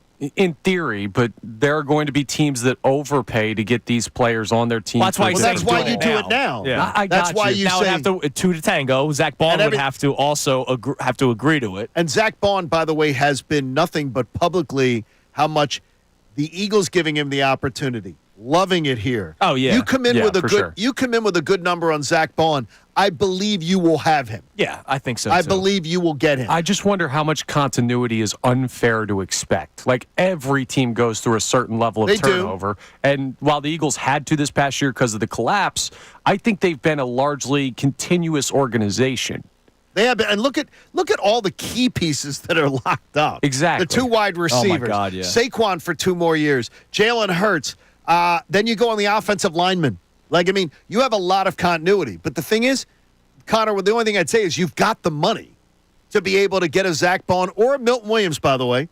Bill's other cousin, I understand. Yes. 23andMe came in. Bill is related to Milton Williams also. It's strange. Imagine Sirianni and Milton Williams, same family tree. They're right there, all related through the Colarulo tree. Now, here are the guys that are up after this year. Josh Sweat, Milton Williams, Brandon Graham, who, if he wants to play, they'll bring him back. Brandon Graham will be back. Kenneth Gainwell, which I imagine they're going to go to Shipley, or they sign a veteran. They're also going to address that in the draft. They seem to take a running back in the draft all the time. Becton, Fred Johnson, Avonte Maddox can go. Van Sumeren, Zack Baun, Braden Mann, Rick Lovato, LaRaven Clark, Nick Gates, Oren Burks, Charles. Exactly. I'm going. But Covey and Rogers are also up after this year. Covey is one that but I mean, to me, it's Baun. It's Baun first. It's Milton Williams. And Connor, I think you maybe won me over yesterday on the whole Becton thing. Like, Becton doesn't crack my top two because of the fact that I believe they would have the flexibility to be able to handle. John, that microphone works. There are teams listening. Yeah. Mekhi Becton, no, don't sign Mekhi Becton away from the Eagles. Don't sign it. Right. He's a product of Jeff Stoutland. Yeah, I want him back so bad. Yeah, I would like to have some continuity on that offensive line. Stoutland, I'm not making it out to be DeVry, but I mean it's still there's a lot. Pretty impressive, man. All right, coming up next, we will hear from you on any of our topics today, and don't forget we got Amy Fadul coming up for the entire 9 o'clock hour. It is Kincade and Salciunas on this Tuesday morning, 97.5 The Fanatic. Bill Colarulo. He is a very good coach.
Say it again. I'm going to say it again. Whoever created the urinal pad deserves a Nobel Peace Prize. Why? Because the upgrade from the cake to the pad. Oh, the cake to the pad is a completely. It honestly smells is. nice. No, it does. It's like it's almost like the greatest invention to me, air conditioning. Yes, of course. Like air conditioning is changed everybody's lives. Absolutely has. So much. But it's nice when you walk into the bathroom and there's not like a smelly pee smell that smell. smells smelly. It's the urinal pad. It's actually kind of nice. And honestly, work at a sports radio station, Oh, yeah. the men's room is honestly like a crime scene. I think I bumped into some of the CSI actors. They're going to do an episode. There was a burner account. I don't know if it still exists. The fourth floor stall. I don't know if you guys ever became in contact with the I fourth did floor not. stall. There's a fourth floor stall Twitter account. Yeah, I've been in contact with the fourth floor stall Yes, you have. and lived to tell. All right, let's go to the phones. We'll get some texts as well. Our main topics: do you want the Eagles to keep their foot on the gas pedal? And is Nick Sirianni on a heater to the point where you're willing to say that you trust him? Let's go to Jackie in Mantua, my hometown. What's up, Jackie? Hey, how are you guys? Hi, Jack. What's going on? I think the difference with Nick, and I think it'll keep going as he's been, is that he's listening to the players, and the players feel comfortable giving him input. And I don't think they'll let him go off the rails again. Yeah, I mean, that goes back to the bye week when the story comes out from Tim McManus that Lane Johnson, Jordan Mailata, and Landon Dickerson went into his office and asked that they could run the football more. And I remember reading the quote from Jordan Mailata where he said, "We felt heard," and that means a lot. And so you're probably right there, Jack. Do you think they? Yeah, even this week with Devontae and I forget who the Chauncey other player Gardner-Johnson, the fourth down. was. Right. So I think that they're kind of like in a relationship where they feel comfortable, and if they see it going that way, they'd like say, "Hey, coach." How do you think? How do you think, Jackie, that conversation went? Because I sort of feel the conversation at the bye week, which is my guess is that they sort of went in there and made demands. That's how I feel. I don't know that it was demands. I think that Nick seems to be like a person who will listen, and I think it was more like, hey, things aren't really going as well as they could be.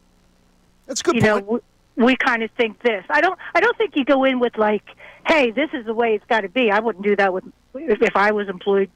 I'm retired. My boss doesn't like it when I do it. Yeah, no, I don't think people, want to be attacked. You have to approach Right, that's true. And thanks for the call, Jackie. We Thanks, appreciate Jack. it. I mean, it really, that bye week, and I saw Tim McManus.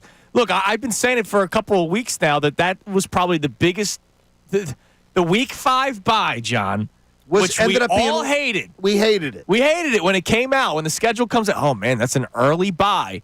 But it has done everything for them. They got healthy at that point because you missed A.J. Brown, Devontae Smith, Lane Johnson for the Buccaneers game. But then everything that has transpired since then, and I think it was Tim McManus quote tweeted. Somebody had, there you go. John, I always forget how to pronounce his last name. He works for PR with the Lafayette. Eagles. No, John. No, thank you. Guys, screw you. Gonaud. I don't know how to say his last name. He's in the Gonaud. Yeah, he's in the PR staff for the Eagles. Defense since week 6 for the Eagles.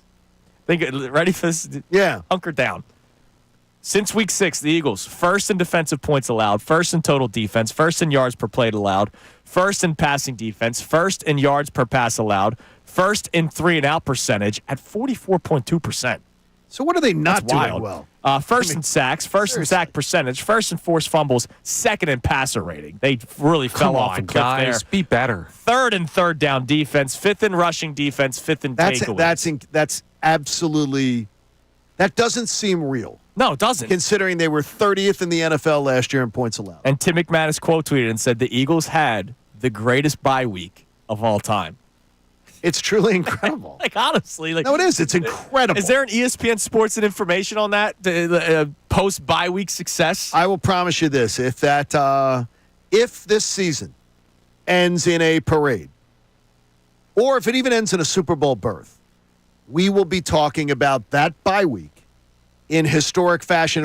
It'll be brought up in every single conversation about a team that needs to turn it around in Philadelphia sports from that point forward. Oh, everybody that writes the Eagles end of season book, right? Well, they win the Super Bowl. It'll be all about what went on. About that. What if I told you, man? Yes, exactly. ESPN 30 for 30. It was unbelievable. It was a cold. What do we got in the October text line there, Connor? All right, so Bobby from Chalfont checks in our conversation about foot on the gas or not, and he says, foot on the pedal for sure, but keep in mind the injuries are coming. Start developing the young guys and backups when you can late in games. Put them in the rotation and fortify the team that way. I like that. What do we mean by the injuries are coming? The Eagles have honestly, whereas in 2022 they had this incredible run. Yeah, they've been banged of being up healthy this year. The Eagles have had a ton of prominent guys out. Yeah, and it's even more Devontae amazing. Smith's year has been screwed up. Yeah, in the last week, no Slay, no Devontae, Reed Blankenship concussion, Dallas Goedert out, Brandon Graham, Bryce Huff. No, Just assume that there's going to be more injuries coming. Yeah, I think you should. I think you sort of should the way it's been. Oh, it's the NFL. The way it's been, but I think this year, to me, they've already been so banged up. Yeah, and thankfully there has just been not that. Dude, when loss Quinyon yet. Mitchell left the game on Sunday, I had a heart attack. Like I was like, another guy? You're already missing Slay. Now Quinyon Mitchell's out, but fortunately he came back and he was fine. But yeah, I mean, look, they're banged up, and actually makes the 10-2 record even more impressive considering who's been out at times this season. It's been a great job, and I know that Billy Sirianni yesterday on the Mike Missanelli show, I found it very entertaining. Of course, always. They were. Bill brought up the fact that he thinks it's atrocious that Sirianni does not have better odds for Coach of the Year, and I'll tell you, he made a compelling case for his cousin. I understand it. So you always got to defend your family members. It'll be Kevin O'Connell, but still. By the way, 8:30, we do our second opinion segment. This conversation that you just heard about injuries, that's a little teaser for what my second opinion is. I'll just leave it at that. Coming up next, we reset the show. We have today's headlines with our man Connor Thomas, and it is a Tuesday morning, so that means Jeff McLane joins us at 8:10 as he does every single week. It is Kincade Salciunas right here, 97.5 The Fanatic. Fanatic Sports Update. Sirianni's finding the winning way. I'm Connor Thomas, and this update is brought to you by the AACR. It's Giving Tuesday. The first 50 listeners to donate $20 or more to AACR's John Kincade Scholarship Fund will receive a Kelly Green Go Birds t-shirt. Donate today at aacr.org/fanatic. Nick Sirianni has been doing an outstanding job over the past 8 weeks, and that's not just because the Eagles are on their 8-game winning streak following their win over the Ravens on Sunday, but he hasn't been a huge part of the Eagles' storylines the way he was earlier on in the season. He talked yesterday about how finding success might not be the most exciting storyline, but it's consistency. I love when Jalen says that winning takes what it takes, success takes what it takes, the grind takes what it takes. It's not like this aha moment. It's just putting your head down and working, and that might not always make for the most glamorous story. However boring the story might feel to them right now, the Eagles are on a roll right now. They're preparing for their next matchup Sunday, 1 p.m. at Lincoln Financial Field against the Carolina Panthers. They'll have to do so without Dallas Goedert, who is now listed as week to week with a knee injury. So something to keep an eye on. The season is not over for him, though, per reports. The Sixers are down in Charlotte, taking on the Hornets tonight at 7 p.m. No Joel Embiid again tonight as he continues to be out for personal reasons and injury management. You can hear that game live right here on 97.5 The Fanatic as the Sixers look to make it 2 straight wins for the first time this year. The Flyers are off until Thursday. Jeff McLane will join us coming up to talk about the Birds, and Amy Fadul will join us for the entire 9 o'clock hour. I'm Connor Thomas for the home of the 76ers and Flyers, 97.5 The Fanatic and 97.5thefanatic.com. Phillies.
Kincade Salciunas, 97.5 The Fanatic. Our man Jeff McLane is going to be joining us coming up in 10 minutes. Always love having our conversations with Jeff, but we get to ask him a little bit more about Dallas Goedert, when the injury happened, and just how long he might be out. And can Jeff heal it? And if there's anybody that could be a doctor, I think Jeff McLane could be one. I think that Jeff McLane is Batman.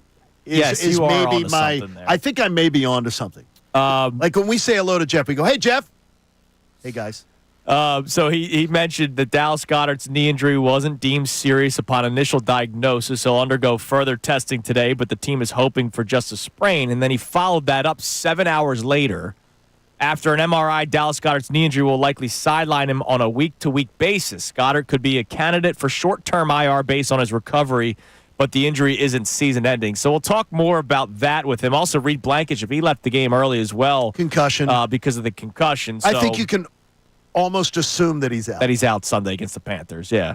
And then it's curious. We were talking about this yesterday. Is it Sidney Brown or Trishan McCollum that gets the call I would up? think it's McCollum, but I'm not sure. I mean, hey, whatever Vic wants to do, I'm in on it. Yeah, he's the guy. Yeah, I trust him. Hey, Vic, we trust you, baby. Except for Avonte Max. Don't trust your – I understood. So last week, a lot of people were like, why is Avonte Max in the game? Well, Darius Slay was out. Reed Blankenship got hurt early on. And so Avonte Max had to play a little bit. But I don't know. He's gotten to the point where he probably shouldn't even be dressing.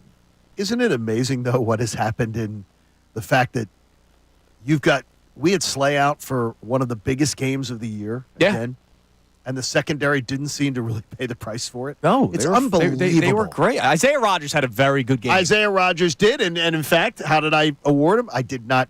There wasn't make one any bets. No betting jokes. No betting jokes. No betting jokes. So that is the very ultimate big of you. That was very much. I said, look, I'm going to give him a chance. Give him a chance. Before we get to today's headlines coming up at 8:05, again, our topics today. Do you want the Eagles to keep their foot on the gas pedal? Another conversation we can have with Jeff.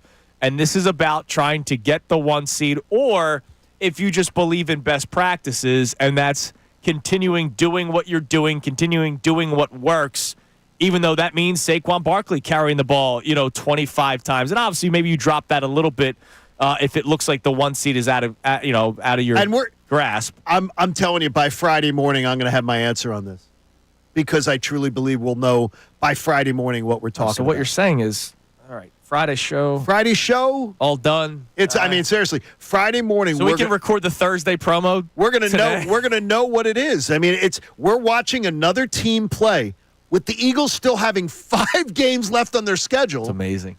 And boy, it's good. Life's good. Hey, life is good. Life's good in Eagle Land. The other conversation today is about Nick Sirianni, who is on a heater right now. Are you willing to say that you trust him? Let's play cut one more time, Connor.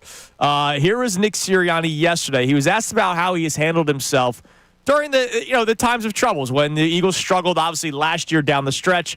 Early on this season, that Jacksonville game. Here's Sirianni talking about himself. You don't pay too much attention to anything except your process, and just try to stick to that. That's what we talk about all the time. I say that to the players all the time, and if it's, in a scenario like that, if I'm not practicing what I preach, then, those are just words, not actions. And so our culture, our habits are about our actions, not just our words. They're not our words, but our actions, and you just try to live by that.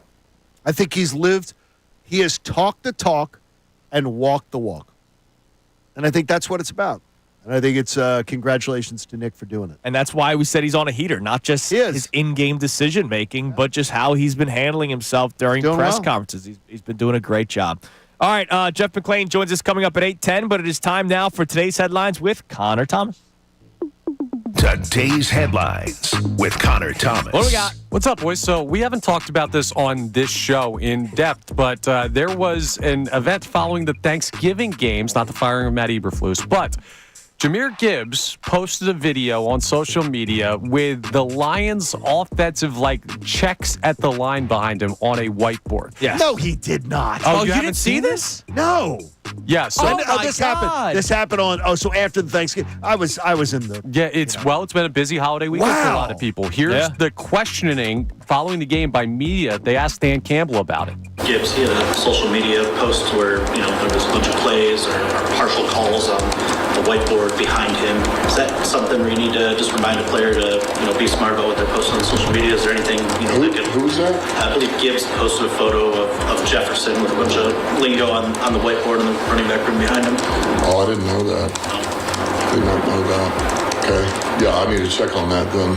Did not know that. Yeah, I'd rather our stuff not be out there. Well, wait a minute. Thanks. Was he at the secretarial pool while he was doing? I mean, who's hammering away on a keyboard like that? Yeah, I guess someone was typing away the stenographer. That is amazing. Dan Campbell handled that well. Well, did he? Because there's an update to that. So he said in a radio hit in response, because he didn't know about it clearly at that moment of questioning. Yeah. Here's the quote from Dan Campbell addressing the Jahmyr Gibbs situation. I don't really give a crap. I mean, if we're going to lose because of code words, then we're not good enough anyway. I think we'll just post the whole freaking playbook out there and every code word we've got. It doesn't matter. It's not going to hurt us. It won't affect us. That's a great answer publicly. That's him covering the ass of Gibbs. That's a great answer publicly. He reamed his ass out. I guarantee he was furious. Yeah, there's no way. It won't happen again. It won't happen again. Because if you think about it, now Jared Goff has to memorize all these new things again. Correct. And that's... What are you doing? Dude. Yeah. Put your phone down. He was doing a TikTok dance, Put man. your freaking phone down. Jared McCain would do the same thing. No, he won't. Jared McCain went to Duke. He's smarter than that. That's a good point. Smarter than that. He's not going to do it. Jahmyr Gibbs clearly isn't, and Dan Campbell says it doesn't matter because they're going to win anyway. We'll see if that plays Thursday night. Now, this is something that I hadn't even seen. Brendan Gunn brought this up to me. Apparently, there's been some buzz in baseball about a rule change. All right. I had this on the show sheet after I printed it out, so thank you for bringing this up. Guess what? I can't believe you guys are falling for this one. The golden at bat. It's not real. What do you mean it's not real? It's not real. You don't think it's real? No. It's totally made up from an aggregator.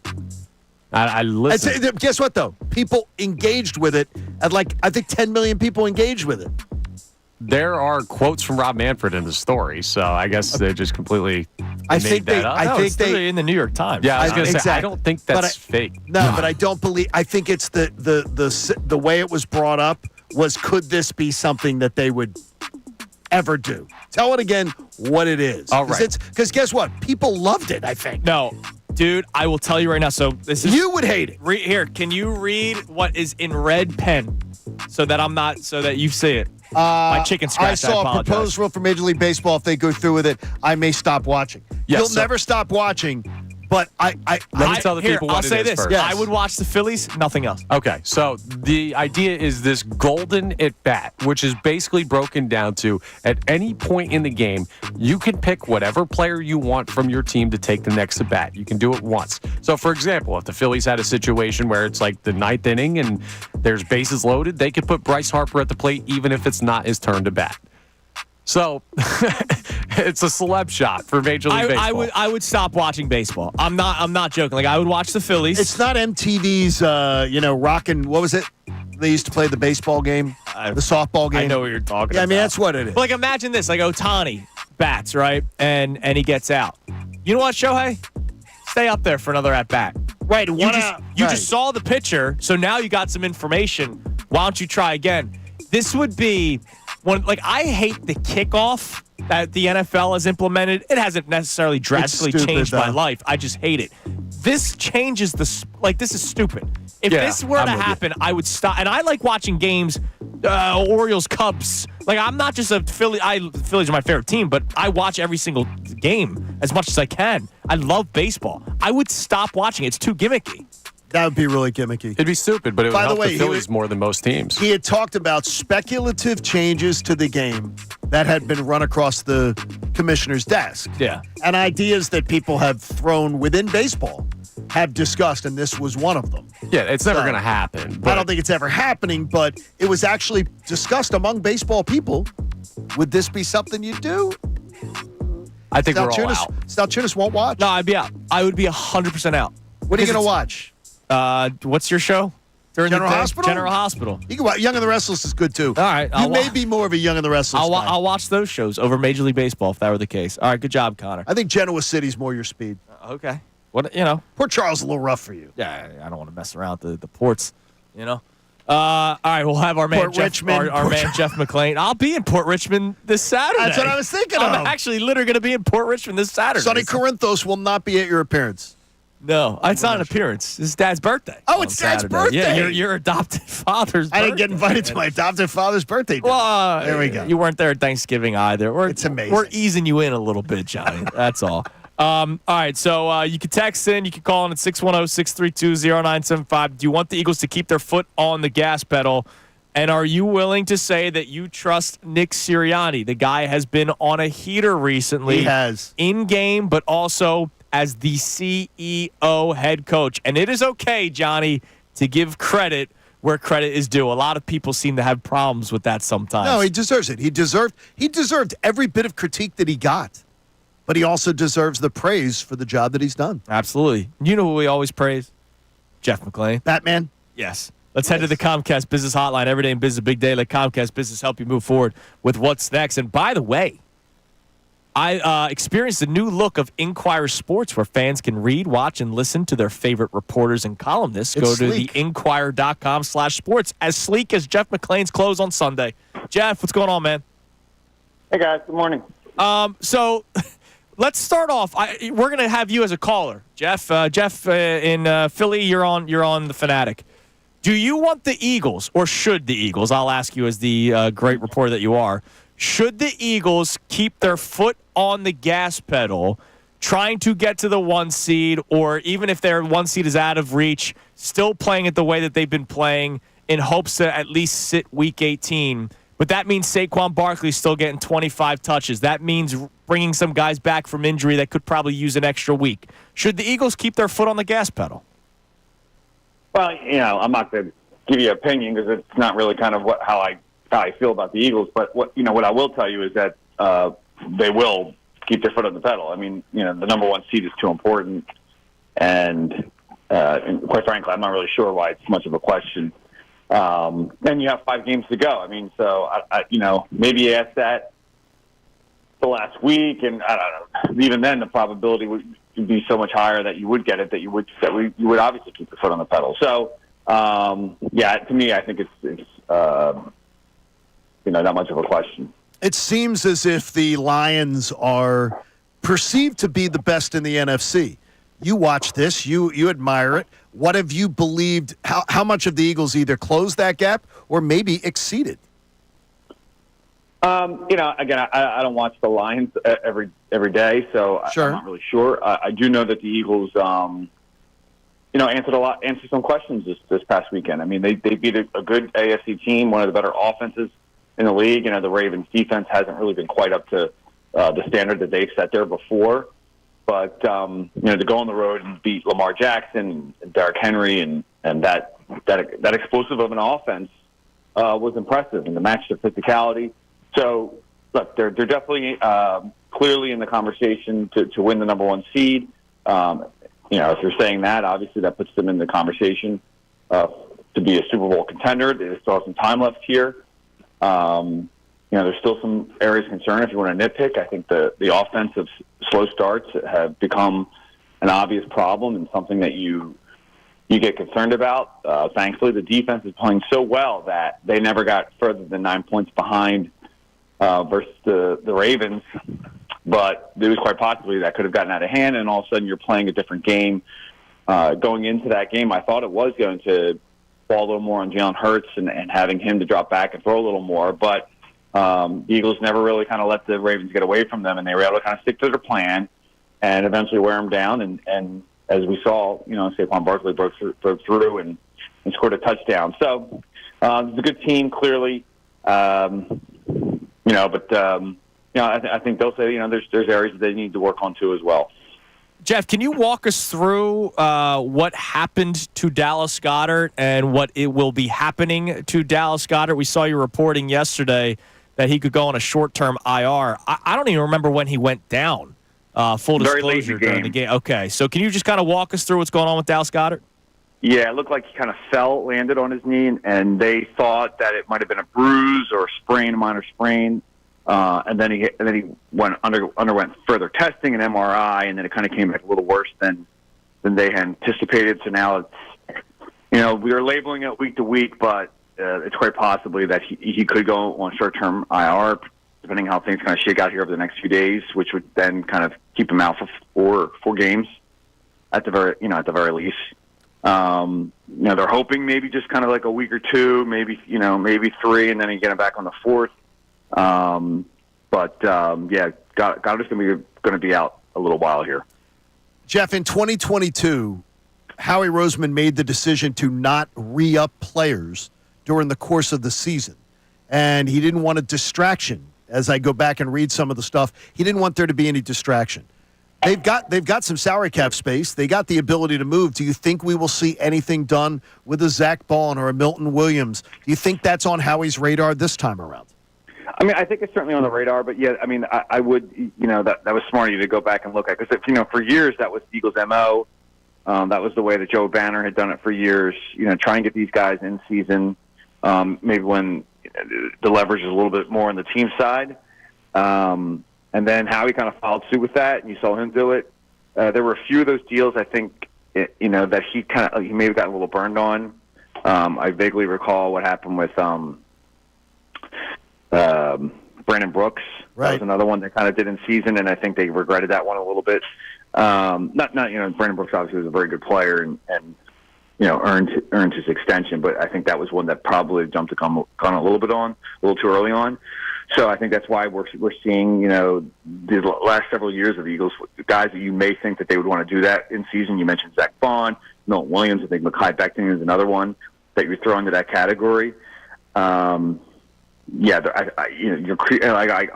making the calls. I'm trying to find out if it's something that's very real and could potentially happen at this point. And I think that, what Howie has said in 2022 probably is going to hold up. We'll see. But they feel like they can get this stuff done in the offseason as well, and still have the leverage that they need. Jeff, Jalen Hurts, he's taken on this role of being a game manager. I know he talked about it during his press conference following the game on Sunday. In your belief and in your reporting and in your opportunities to talk to him over the years, is this something that he's totally bought into, this new role where he's not dropping back 30 times a game? Yeah, I mean, I used that in my headline and maybe in my story a couple weeks ago, and I guess maybe, I don't know, maybe guys are kind of following up on that a little bit, and it wasn't meant as a critique. I mean, I think in some ways the connotation of game manager doesn't appeal to some quarterbacks because it has, again, this kind of meaning that they're not. The offense doesn't revolve around them, and they're not downfield throwers, and they're not the guys that you can strap the game on their backs, the offense on their backs, and have them ride them to victory. And but let's step back here and look at it. I mean, clearly this, what they've done on offense is partly a direct result of how Jalen had been performing early in the season, and quite frankly, if you want to go back to last season, the end there. And look, it's not just about Jalen. You have Saquon Barkley. You have a very good offensive line. You have now a good defense. Playing this type of style on offense makes sense.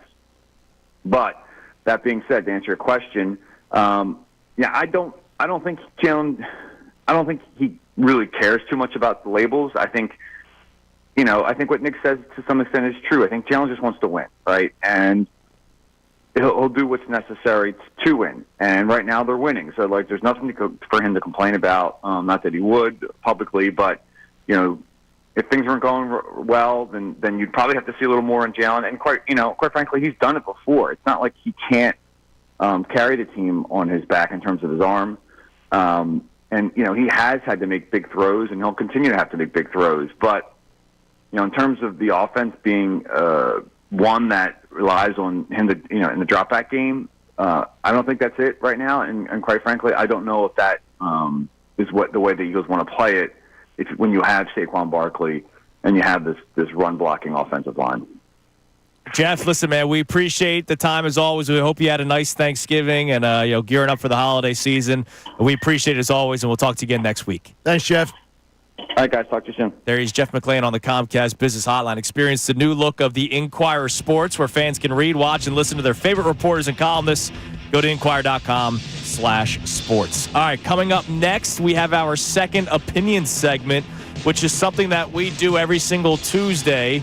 I've been waiting for this. Yeah, after we get a chance to sleep on the game, And if you think about it, look, we got to talk about the big topics after a game like that on Sunday, that there are some things that we miss. So we'll get into our second opinion segment next, and then, of course, your text messages as well. It is Kincade and Salciunas right here, 97.5 The Fanatic. Fanatic Sports Update. Sixers looking for 2 straight. I'm Connor Thomas, and this update's brought to you by the AACR. Like many of you, John Kincade has benefited from cancer research. Join him in donating today at aacr.org/fanatic. The first 50 listeners to donate $20 or more to AACR's John Kincade Scholarship Fund will receive a Kelly Green Go Birds t-shirt.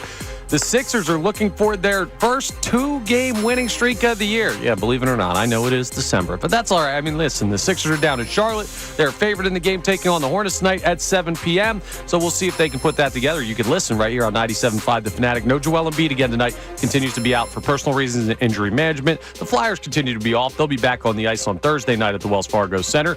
The Eagles, well, they're just continuing to win. They've got an 8-game winning streak, and Nick Sirianni talked about how it might not be the most glamorous story, but winning's winning. I love when Jalen says that winning takes what it takes, success takes what it takes, the grind takes what it takes. It's not like this aha moment. It's just putting your head down and working, and that might not always make for the most glamorous story.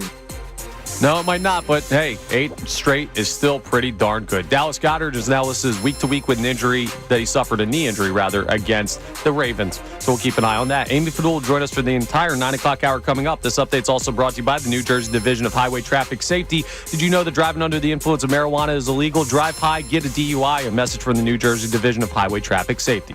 I'm Connor Thomas for the home of the 76ers and Flyers, 97.5 The Fanatic and 97.5thefanatic.com. Tyrone Johnson. Good luck to any team.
6:30 on Kincade Salciunas, 97.5 The Fanatic.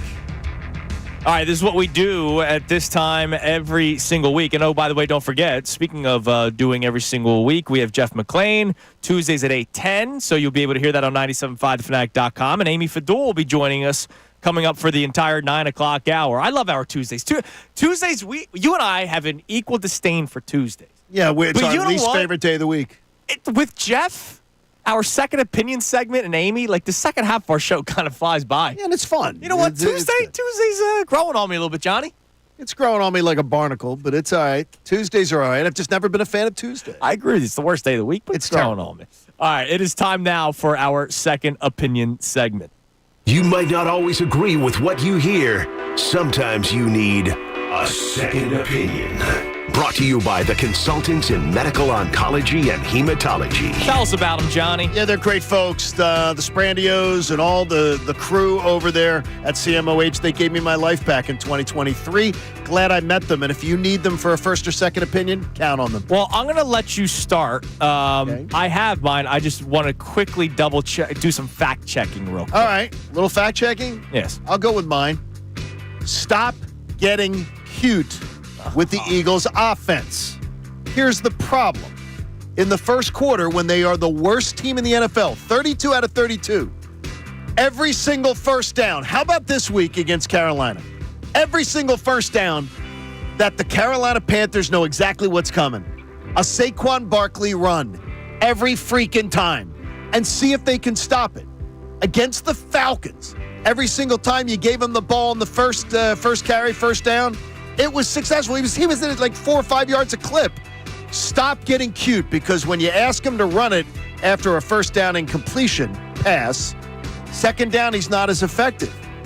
So Saquon gets the ball every first down of the first quarter. See what happens. Yeah, see what happens. I bet it works. And you know what people are going to say? And I bet it works. And people are going to say, yeah, well, you know what? The defense is probably expecting that. That's okay. fine. Go ahead, stop them. I don't believe you're going to stop them. It goes back to last week's conversation about how do you handle the Eagles-Ravens game. They're one of the worst passing defenses in the NFL, one of the better rushing defenses in the NFL. Yes. Does that mean I should all of a sudden say, oh, man, let's just throw the ball a million times? I got Saquon Barkley and an offensive line that weighs 2 tons. I mean, seriously.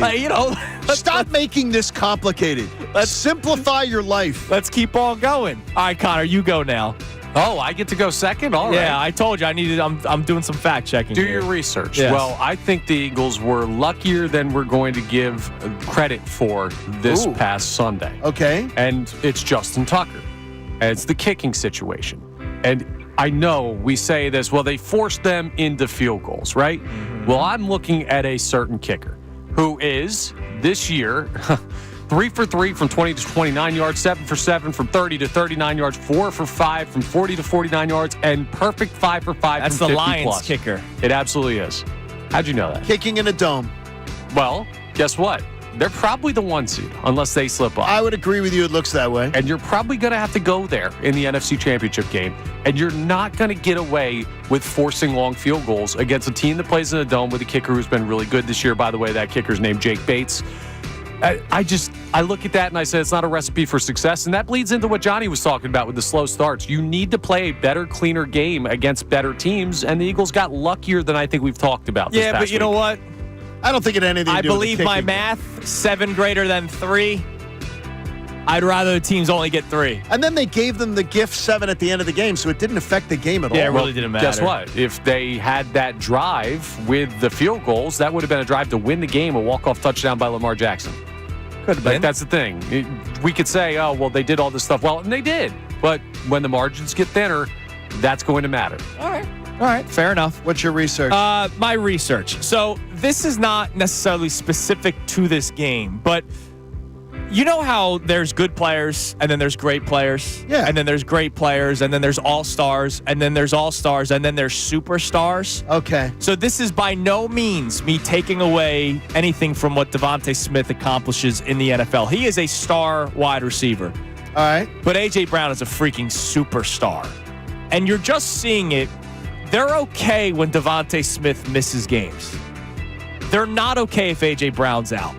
So there is a clear difference between these two guys. If you watch this game again, going back to this Ravens game, it's there every single time. If Jalen Hurts wants to target A.J. Brown, he can, and he'll be there. There was one play early on downfield where he just overthrew A.J. Brown, but A.J. Brown was open down the field. That slant route is unstoppable that the two of them run. There was the one awkward play where it took way too long to develop, but A.J. Brown eventually got to the spot. It's almost like he's a big man on an NBA court. Like, I'll get to the spot. Don't you worry. Just feed me the ball. A.J. Brown's a damn superstar, and the Eagles have been able to survive without Devontae Smith. He's a star, but A.J. Brown is a superstar, and there is levels to that. And sometimes it's hard to notice that when the two of them are on the field at the same time. But when A.J. Brown, the Eagles are 1-4 without him. That includes that playoff game. The Eagles are 2-2 without Devontae Smith, and one of those losses was earlier this year when A.J. Brown was also out. That was the Tampa Bay game. There's just a difference. As great as Devontae Smith is, dude, A.J. Brown is on another level. I'm glad you did your research on A.J. Brown is good.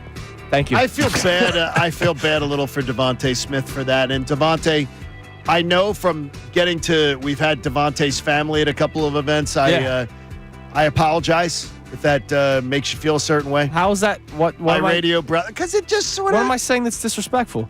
He's a star. A.J. Brown's a superstar. You're not saying anything that's not 100%. There were no lies detected. It's Joel Embiid, Tyrese Maxey. Tyrese Maxey's a max contract player. Joel Embiid, when healthy, is a otherworldly player. Yeah, I think that's totally fair. Bryce Harper. No, I don't think there's any versus lies. the other $1 million players that they have on the team. No lies detected. Yeah. I mean, so there's just a superstar.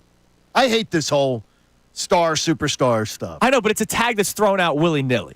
No, I think that people say what the problem is with that is people use great too much. I agree. Which creates this need to create another level of great. Right. Instead of just saying, stop calling people great that aren't great. But you're right. I think A.J. Brown. I think you're great. A.J. Brown is great. Devontae Smith is very good. Yeah. There's a slight difference. And there's He's look, very it's just, good. It's just noticeable. Like if A.J. Brown's not on the field, they lose. It's like Lane Johnson. Right, exactly. Like Jordan Mailata is a good left tackle. Absolutely. If Lane Johnson misses 4 games, they are probably going to lose majority of them, right? Without Jordan Mailata, they were okay. Fred Johnson. They were okay. Fred Johnson was okay. They were okay. You don't need 2 great wide receivers. 2 is a luxury. 2 is a luxury. And that's just like you can still exist in the NFL with 1. A lot of teams do. Right, teams do, but they don't win. But if big. A.J. Brown's out, are they as existent? Yeah, exactly. You know what I mean? And that's the hard part, yes. And that's why I've been okay with Devontae out the last couple of weeks. Now, when he comes back, this offense is even more prolific. But if it's Devontae or A.J., there's a difference between those two guys. And I know people don't like having that conversation because it almost sounds like you're degrading somebody. Right. I'm not degrading Devontae Smith. I'm upgrading A.J. Brown. Is That's that how why you would say? I think so. That's good. With my temple. We'll count degree or two. There you go. Maybe. All right, tell us a little bit more about CMOH. I just Johnny. love the folks at CMOH. Check them on out. They are the best. If you need a first opinion or a second, make sure that you've given them a chance. CMOH.org. And today's Giving Tuesday. Yeah, Giving Tuesday. So we're today. The AACR is getting a lot of love today, and believe me, cancer research, it's going to come into your life at some point. It's going to be your brother. It's going to be your father. It's going to be your mother. And every one of them will be saved by research. So make sure you're supporting it. If you have a chance today, support it, please. I absolutely love that. All right, what do we have on the text line there, Connor? You can text in. You can call in 610-632-0975. Don't forget, Amy Fadul joins us for the entire 9 o'clock hour today. You guys want to check in from the Lions on how they're feeling from that fan base? Sure, why not? Because we have our guy, Alfie. What's up, Alfie? He says Lions have 11 key defensive players on injured reserve right now. 11 just took Quan Alexander or Jamal Adams out of a target to join this team. I hate myself that I'm expecting 2 and 3 down this stretch. I just need to see this team get healthy. They're feeling not great. No, they are. Based on their injury situation. I told you yesterday, their show, morning radio, and Goldie's a Philly guy, Broomall guy, out there, one of their biggest morning personalities, are the Detroit Lions still the best team in the NFC? And that's what you see, we spend so much time wondering how do the Eagles match up against these great teams. Right. When we don't realize these other cities, they're talking about us. Also, it goes back to our conversation last week. Oh, my God, the Eagles could have a slip-up. Well, so could literally any other team in the NFL. Correct. If you're going to say the Eagles could do this bad, this bad, this bad, so could all the other teams. There it is. And so that's why Makes me smile, though. Damn right. Makes me smile to know. No, I don't. The injury thing does not, though. Because I really like Detroit. And if it wasn't that they were standing in the Eagles' way, I'd feel good about it. Now, I hope they crash and burn. Screw them. Yeah. But I hate injuries stepping into it. I want the Detroit paper bags back. Remember when they used to wear the bags over their heads? We need those days back. The Saints really did that, yeah. All right, coming up next, we hear more from you on another beautiful Tuesday because it's another week when the Eagles won 8 straight wins now for the Birds. Yeah, that's wild. It's Kincade Salciunas, 97.5 The Fanatic. Now, a Birds Insider Update.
morning. Kincade Salciunas, 97.5 The Fanatic. Amy Fadul is going to be joining us coming up at 9 o'clock. I saw an awesome comparison stat tweet.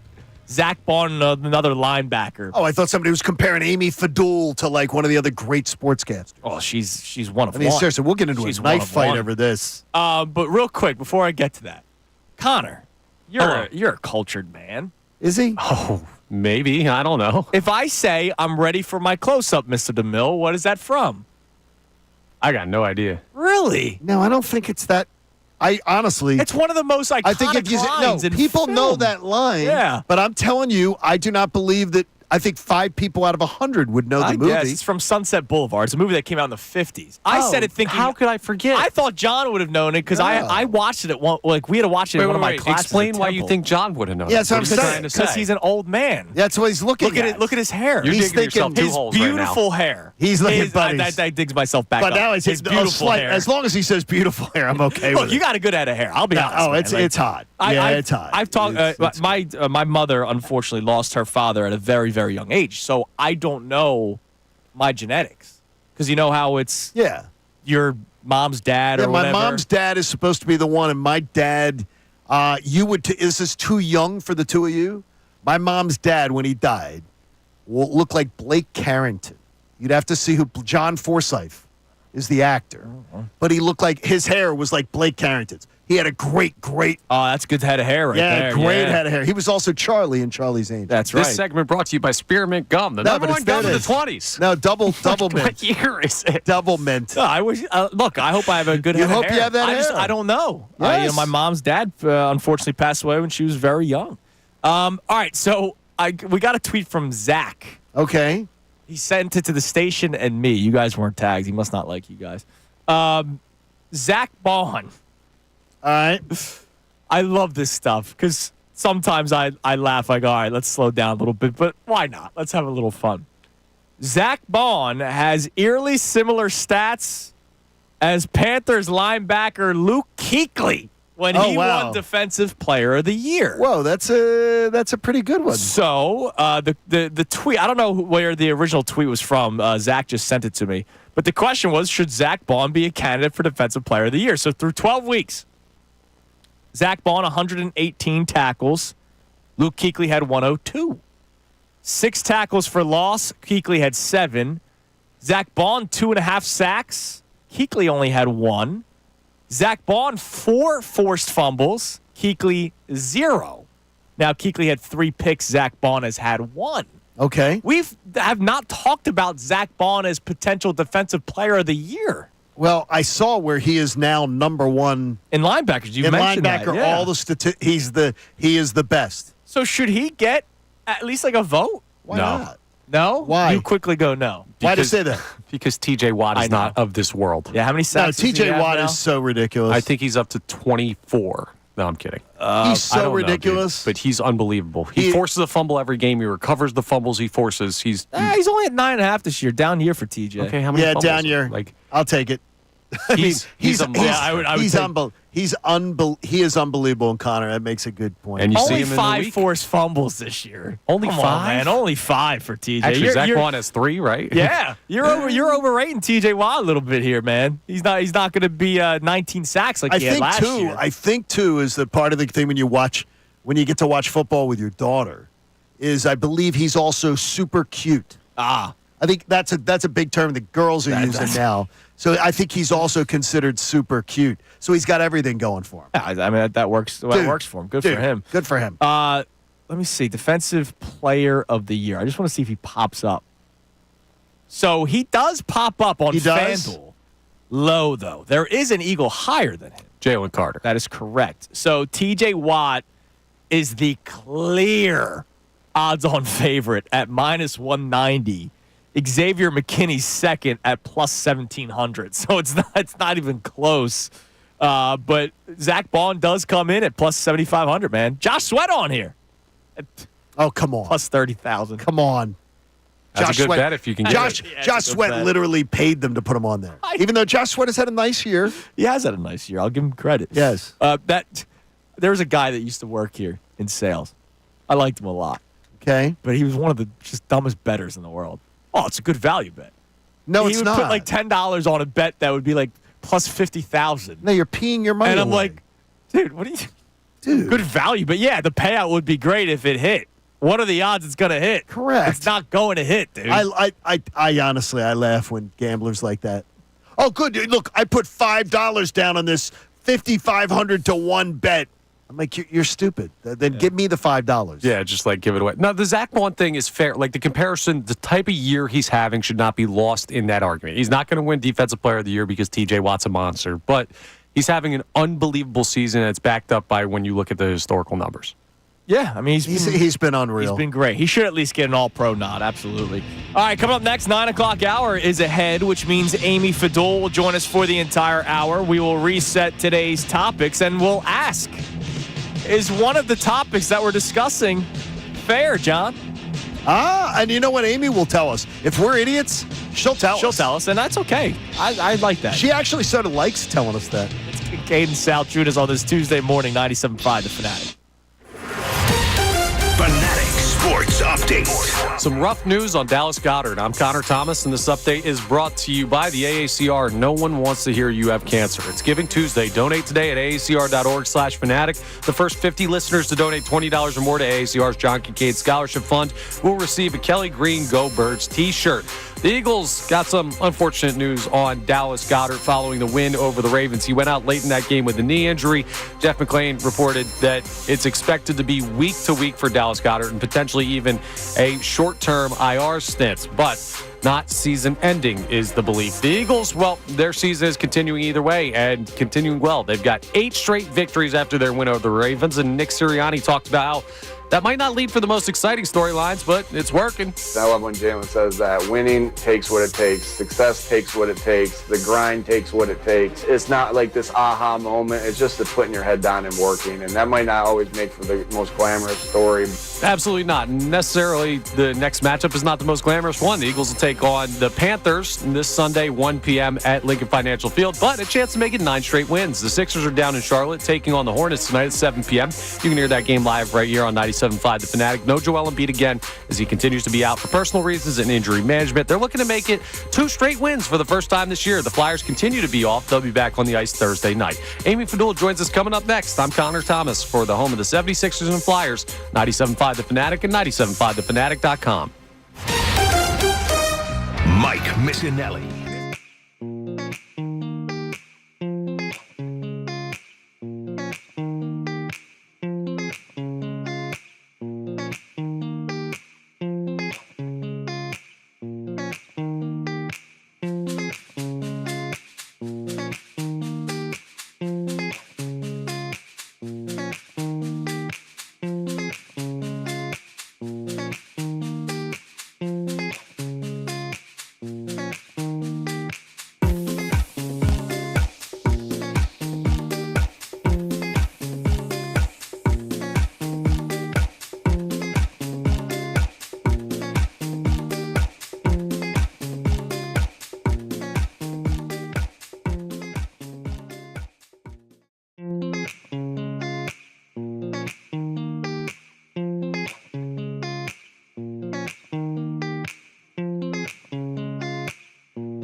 a.m. on this Tuesday morning. Hope you had a safe drive into work today. Amy did, and that's Sure did. why she's here. Remember last time she slacked. She's why the she- I was like the rolled in here traffic like on her. 8:57. Yeah, Amy doesn't Running really in. slack much. Well, we appreciate you choice of coming on words there. as always. So Amy Fadul joins us for the entire 9 o'clock hour. Amy, how are you? How was your Thanksgiving? It was excellent.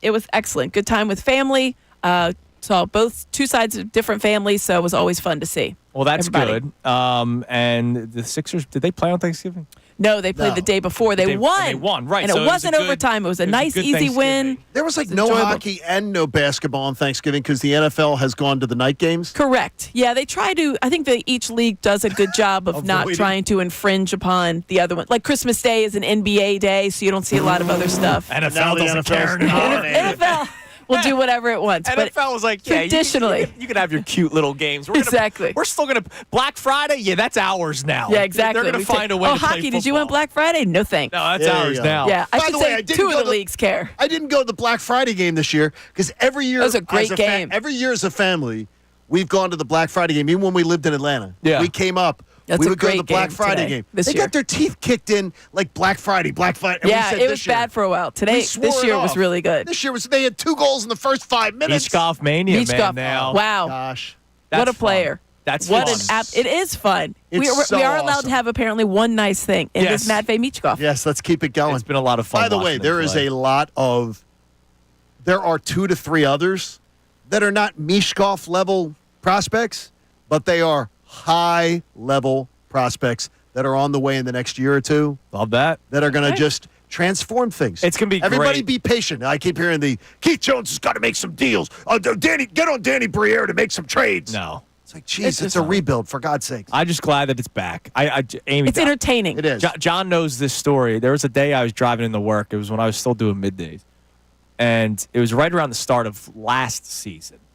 And I saw Let's Go Flyers spray painted on the side of like 676. And I was like, oh. Wow. We're I back, don't know baby. the last time I've seen a Let's Go Flyers Yeah. something. Yes. And then the other day, John, I forgot to tell you this. I'm walking the dog in the neighborhood, and one of the guys that's in the neighborhood, I was wearing my Flyers Nick cap. He was wearing a Flyers cap.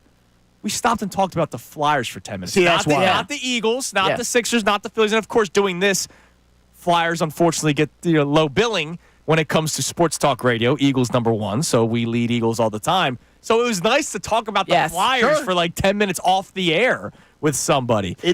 I do wonder, though, is, Amy, do you guys feel it in the hallways at NBC Sports Philadelphia the way we do here? Because, honestly, the last 2 mornings, we're bouncing off the walls with the Eagles right now. Oh, my God. Yeah, of course. It is. 8 wins in a row, for Pete's sake. There's a feeling of, and you don't want to do the comparisons all the time, but a feeling of 22, a feeling of There 17. is. There is that and you're feeling. feeling a similar. You're kind of energy. like, and of course, you don't want to jinx anything, but you do have to plan ahead to a certain degree. And so ask what he did. it makes me so nervous, but it's a dangerous part of it because we're all so superstitious. We're I just say I'm not superstitious. yeah. I'm You like, if are? I'm watching on this television and something good's happening, Well, go ahead, forget John. about I'm it. gonna- I'm gonna show No. Don't tell me you booked anything for New Orleans. I don't want to see it.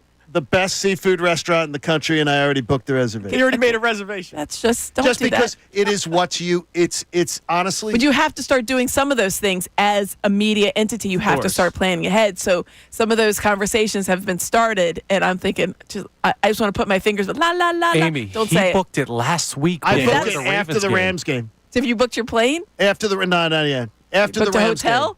game. That gets handled through media. Yeah, we'll take care of that So soon. that's okay. But I'm telling you right now, it is. It's feeling it. Amy, We're just. they're going to New Orleans. All right, so I I like. La, la, la, Yeah, but you know la, what la, though? la. This is where the difference, and I try to tell people all the time.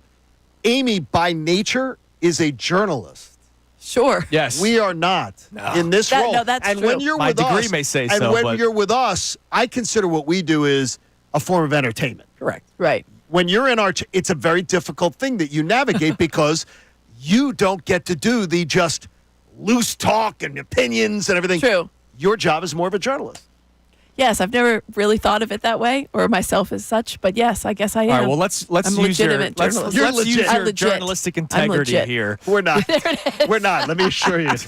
So, real quick before we get to the topics, I just want to update everybody. So, Azeez Al-Shaair, who's the player that hit Trevor Lawrence, he just got suspended 3 games. Yeah, well, I think they should have sent him home for the year.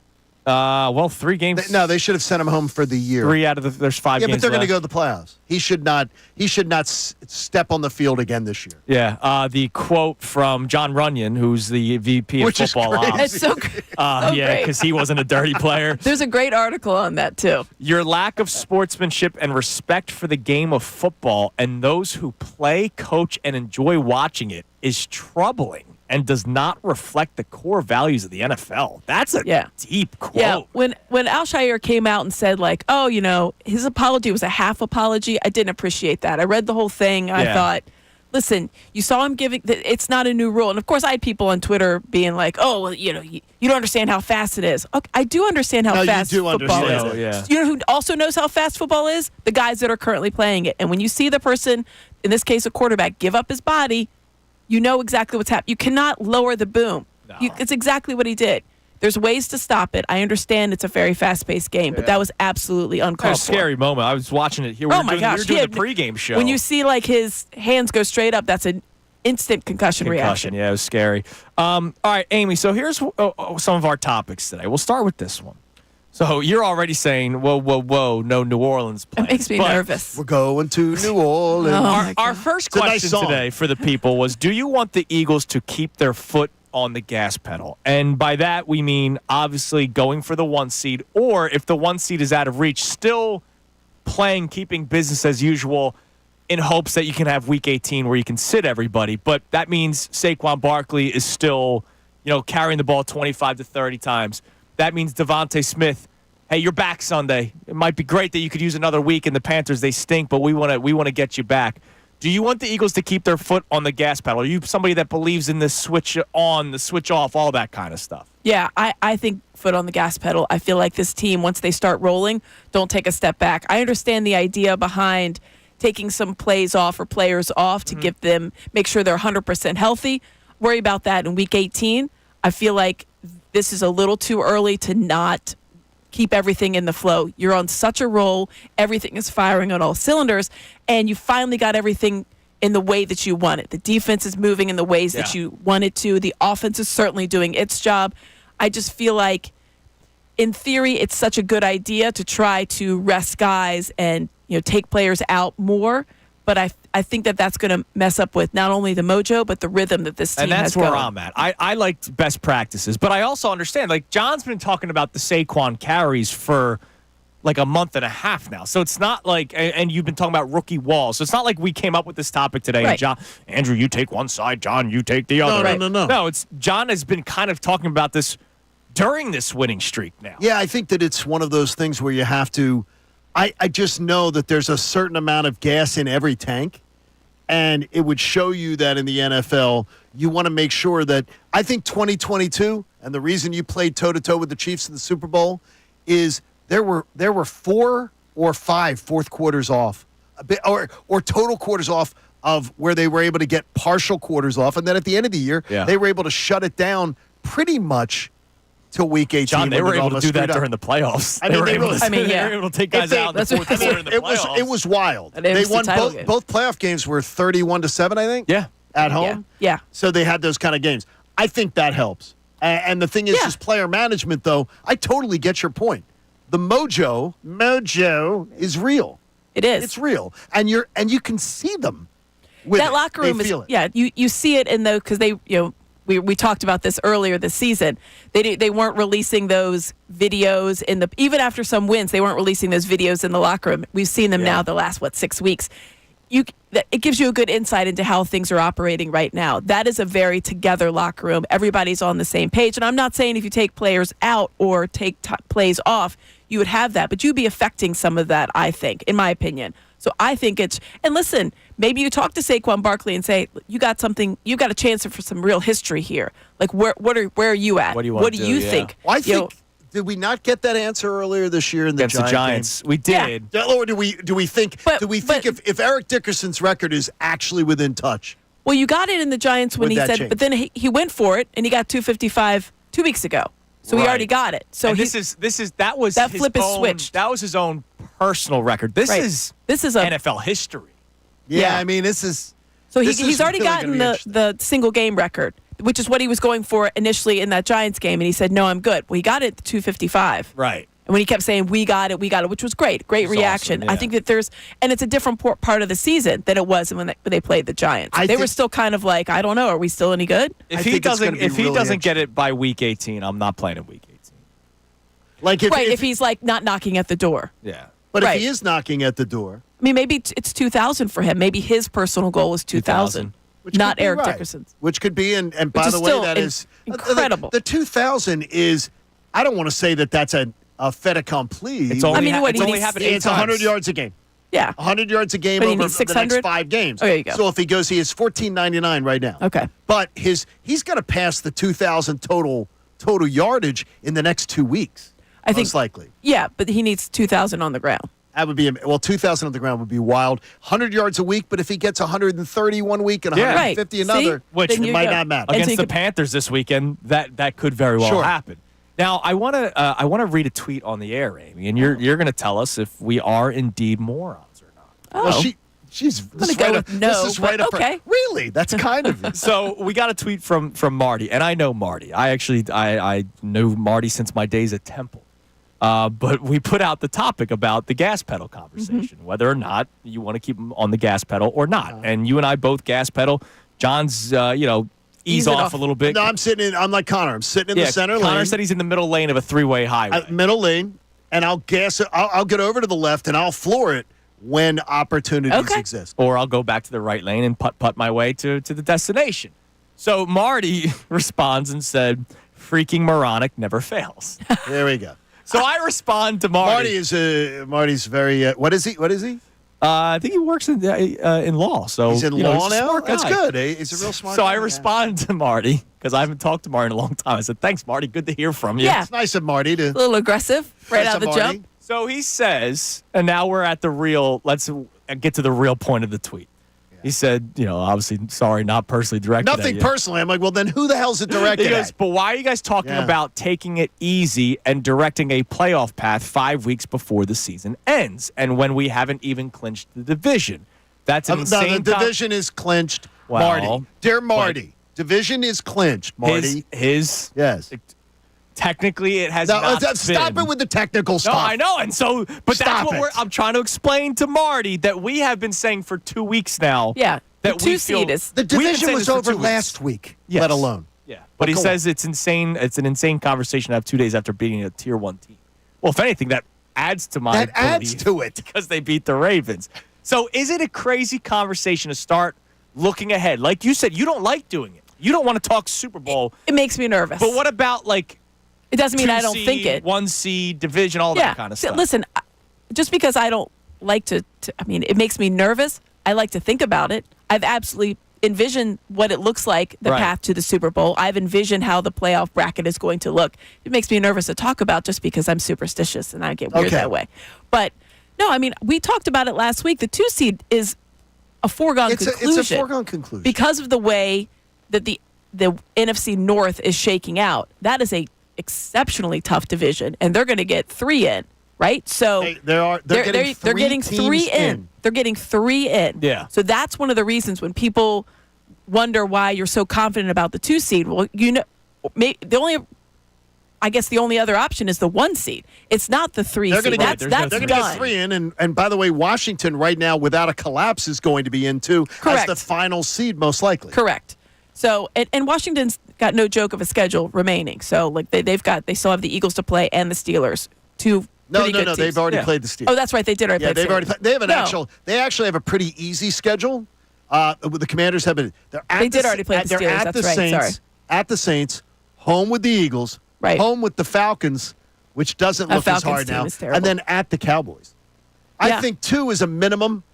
To win 2 of those games? 2 of those, yeah. 10 and 7 should get them in. To the final All right. spot. So that's why it's a foregone conclusion, though. Exactly. Because the 3 seed is not even available. That's going to be taken up by one of the teams in the NFC North. So I feel like it's they give when you win the division, you're automatically a qualifier and the top seed. So I don't understand why you can at least look forward to the 2 seed. Right.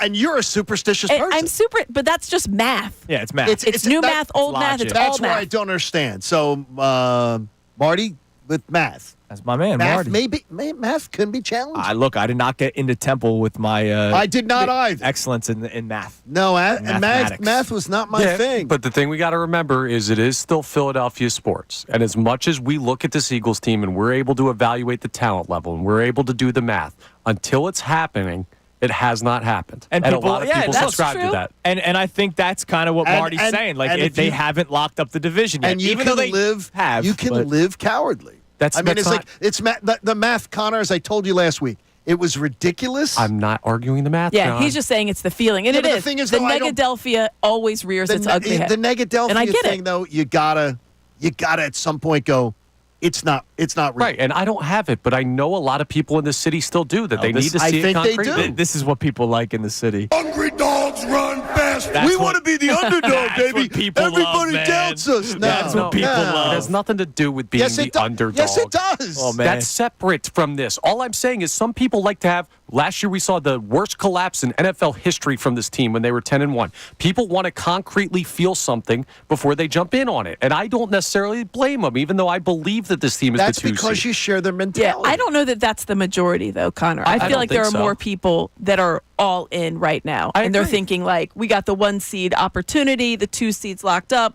Let's start thinking about what it's going to look like. But I think there are people out there that are like, don't call me until there's a banner printed. I wish people were less just. I don't know. I don't understand because Less negative? It denies you. Yes, because You I should think move. it denies you. It denies That's you. how we are here. It denies you joy in life.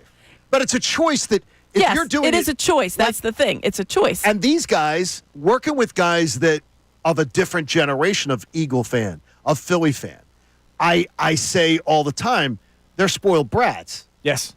Because the Eagles that I grew up with before I was there, when I was right their age, the Eagles that I grew up with, it was getting kicked in the privates constantly my whole life.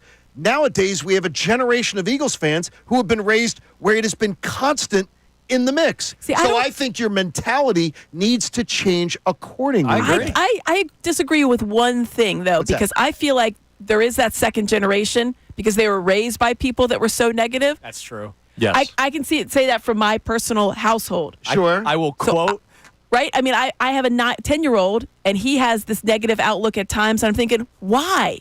You've only seen joy. Is it Dad? Carries over from the 40-year-old in the household. And there it is. True. And he was raised by the 70-year-old. There it is. It was I will negative. quote- You know what I mean? Generational. There you go. I will quote Al Salciunas, who is my father. My adopted father. I will also quote 9-year-old Andrew Salciunas because he taught me these words.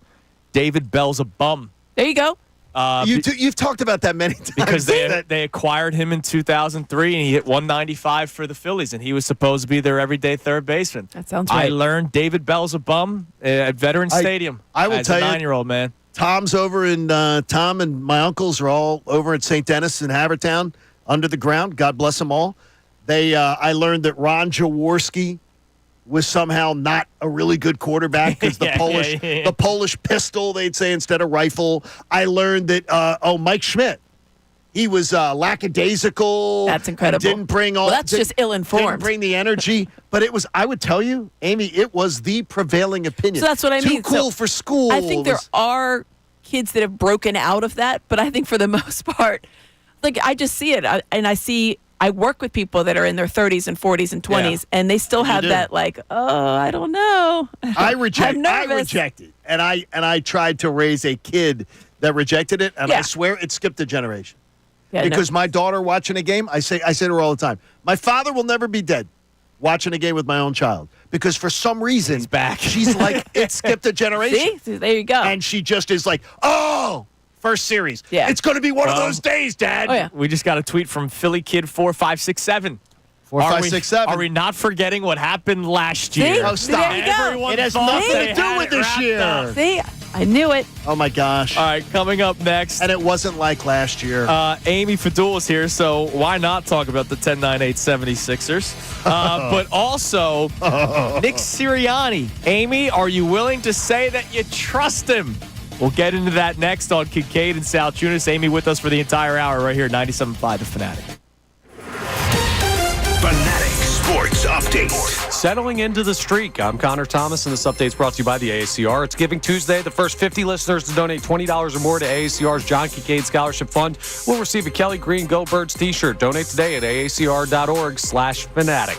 The Eagles are settling into their winning streak. Well, they should be by now. They haven't lost since September. It's been 8 straight victories for the Birds. And Nick Sirianni's been settling into his role as head coach as well. Now, it may look a little bit different this year than in the past. And Nick Sirianni talked yesterday about how that could be a little bit less glamorous than you'd expect. I love when Jalen says that winning takes what it takes, success takes what it takes, the grind takes what it takes. It's not like this aha moment. It's just putting your head down and working. And that might not always make for the most glamorous story. But what it does make for is success for the Birds. And that 8-game win streak could become 9 on Sunday when they take on the Carolina Panthers at Lincoln Financial Field at 1 p.m. kickoff. Dallas Goedert listed as week to week with a knee injury sustained in that game against the Ravens. So injury still something to keep an eye on for the Birds. The Sixers are down in Charlotte taking on the Hornets tonight at 7 p.m. You can hear that game live here on 97.5 The Fanatic. No Joel Embiid due to personal reasons and injury management. The Flyers are off until Thursday. This update's also brought to you by the Bare Knuckle Fighting Championship. Coming January 25th, the biggest fighting event ever to hit Philadelphia, Knuckle Mania 5 from Bare Knuckle Fighting Championships. Saturday, January 25th at Wells Fargo Center. I'm Connor Thomas for the home of the 76ers and Flyers, 97.5 The Fanatic and 97.5thefanatic.com. Bill Colarulo.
Salciunas is presented to you by The Bagster. It's a dumpster in a bag. You can get yours today at Home Depot and Lowe's. You need details? Go to Bagster.com. It is 9:30 on Kincade Salciunas, 97.5 The Fanatic. We're joined by Amy Fadul as she joins us every single Tuesday for the 9 o'clock hour. I just saw a tweet that is making its rounds that I would like to bring to your attention. So Chase Daniel, who has gone full hot take. No, he's gone full troll. Yeah. Somebody has told that man has made millions of dollars doing nothing. Yeah. I don't get it. No, somebody's told him this is your end. This is your role this now. Is your end. Yeah. Go get noticed, and So this is the way. He was on Diana Rossini's podcast, and I love Diana. I think she's tremendous at what she does. But she asked him about the upcoming NFC title game, because let's face it, it's Eagles-Lions. And he said, if I'm choosing between the Lions and the Eagles, I'm going with the Lions because of the quarterback.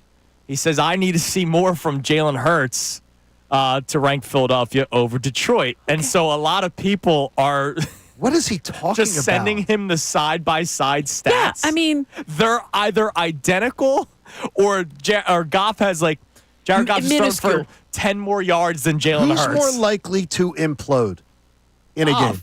Goff. Goff has. We've seen it. Goff has as many interceptions in one game as Jalen Hurts has all season. Yeah, it's just. I mean, come on. Listen, I get it. The Lions they're rolling. They're a great machine. They're functioning well. Jared Goff looks great, but if he wants to see what Jared Goff looks like in the playoffs, he saw it. Yeah. It can happen. Until you see what Jared Goff looks like this year, all you have to go on is last year and any other year. Last year's a prime example.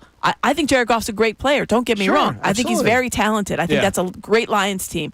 But if your argument is I need to see more of you, all right, well, let's look and see what Jared Goff has done in the playoffs. Oh, okay. Not much. That wasn't great. Sean McVay moved on from him for a reason. Yeah. And he's one of the greatest offensive guys. Happened as soon as Stafford got there, And by he the won- way. and they won a Super Bowl. Exactly. They won a Super Bowl, which is fine. It happens. Sometimes change of scenery, maybe new offensive, whatever. Goff is good. But to use the argument of, I need to see something. Well, he's already shown you what he looks like in the playoffs. Yeah. There's a reason they weren't in the Super Bowl. Yeah, but that's the game manager argument disguised as pitting Goff and Hurts against each other. Right. Now, that's a good point because it is. And there's also, when did game manager become a 4-letter word? We love the word here on this show because we think it is a positive. I'd rather you manage say a game. It's a positive, yeah. And I would also say that I bet you any amount of money under truth serum, the Detroit Lions wish that he was a better game manager. Yeah, probably. Yeah. Because he makes mistakes. Well, that's the thing, because you try to cowboy up sometimes and force. And Jalen Hurts has had issues with that as well. Early on in the season. That's fine. But he's got that flashier passing feel does. about him sometimes. And some people listen, I subscribe to the quarterbacks win championships type of thing. So there's a base level to that argument where I'm like, the guys that have the 400-yard games under their belt this year or whatever, I look at those as playoff caliber QBs. But it's not fair to say that this year with the stats that Hurts has put up. Okay. Now, another tweet I want to read for you. Lou Riddick has checked in. I'm tired of this, and I like Lou a lot. I think he's going to be a GM this year. This cycle, I think he's going to become a GM. I've been waiting for that to happen. I think it's happening. We'll see. Here's a tweet from him this morning. I can remember a time when there were calls for Nick Sirianni's job and how he was a detriment to the team. Here we go. This year, just a few weeks ago, don't hear much of that anymore. I mean, not few, like 6. Or just waiting in the weeds for Philly to stumble. Oh, by the way, he's 44-19 as a head coach, for your information. So I love how he adds I don't hear much of that anymore. You know why? Because they've been winning. Because he hasn't been a detriment to the team, Lewis. I mean, that is absolutely the Santa snowball argument. Yes. It's exactly what that is. They picked something that when the Eagles were struggling, and even when they won those first couple of games out of the bye, he was detrimental to the team, calling ridiculous plays on 4th down. We all saw it. Whatever. They won in spite of him. There is no argument, and those talking heads on national television recognized it across the board. They probably didn't go as crazy on it because they're not dealing with it every single day because it's a 5-second soundbite for them, and they moved on to the 30 other teams that are out there, right? Right. But it's just hilarious to me that I'm like, oh, yeah, remember when you guys wanted him to be fired? Yeah. We do. Yeah, because I remember having Super Bowl expectations before, or And they were NFC 2-2 championship. and going into the bye, and then they stumbled out of the gates against subpar teams. And it was bad. Like the Jags game they could have lost, the Browns game they could have lost because of bad decisions. Yes, I remember. So Lewis. we were there. But since then, there has not been any of that. And it's not just because they've been winning. It's because, as you said, Andrew, they haven't done anything stupid. All right, I'm answering. I answered him. I had to. Thankfully, the behaviors and in-game performances have changed. It's amazing that your shows breathlessly discuss these issues every time. Sorry, Lewis, no football to Spike here. Oh, and he's going to say, well, I wasn't a part of those shows. Yes, he was. I know. I DVR'd. It's absolutely just an old argument. And they're going to do it when and if. He stumbles again? No. If when they they go to the NFC title game and if they're going to the Super Bowl. Remember you guys wanted to be. Yep, we sure do. Aren't we excited that it didn't turn out that way? Like That's you can't amazing. because they just want to bury Philadelphia. It's it's the exact same thing. You guys throw snowballs at Santa. It's weak. 400 years ago that happened. By the way. And Santa was drunk. By the way, I was before my 3rd birthday. So think of how stupid that discussion it's for Santa? I was not even 3 yet. Yeah. See, that's crazy. It just goes to show. And apparently Santa was not. He was not terrible. Yeah, he was a terrible Santa. Terrible Santa. Unbelievable. He wasn't fat and he was drunk. You know what isn't I terrible? like my Santas fat and drunk. Fat and maybe sober is what you're looking for. No, the deer drive. Santa just goes along.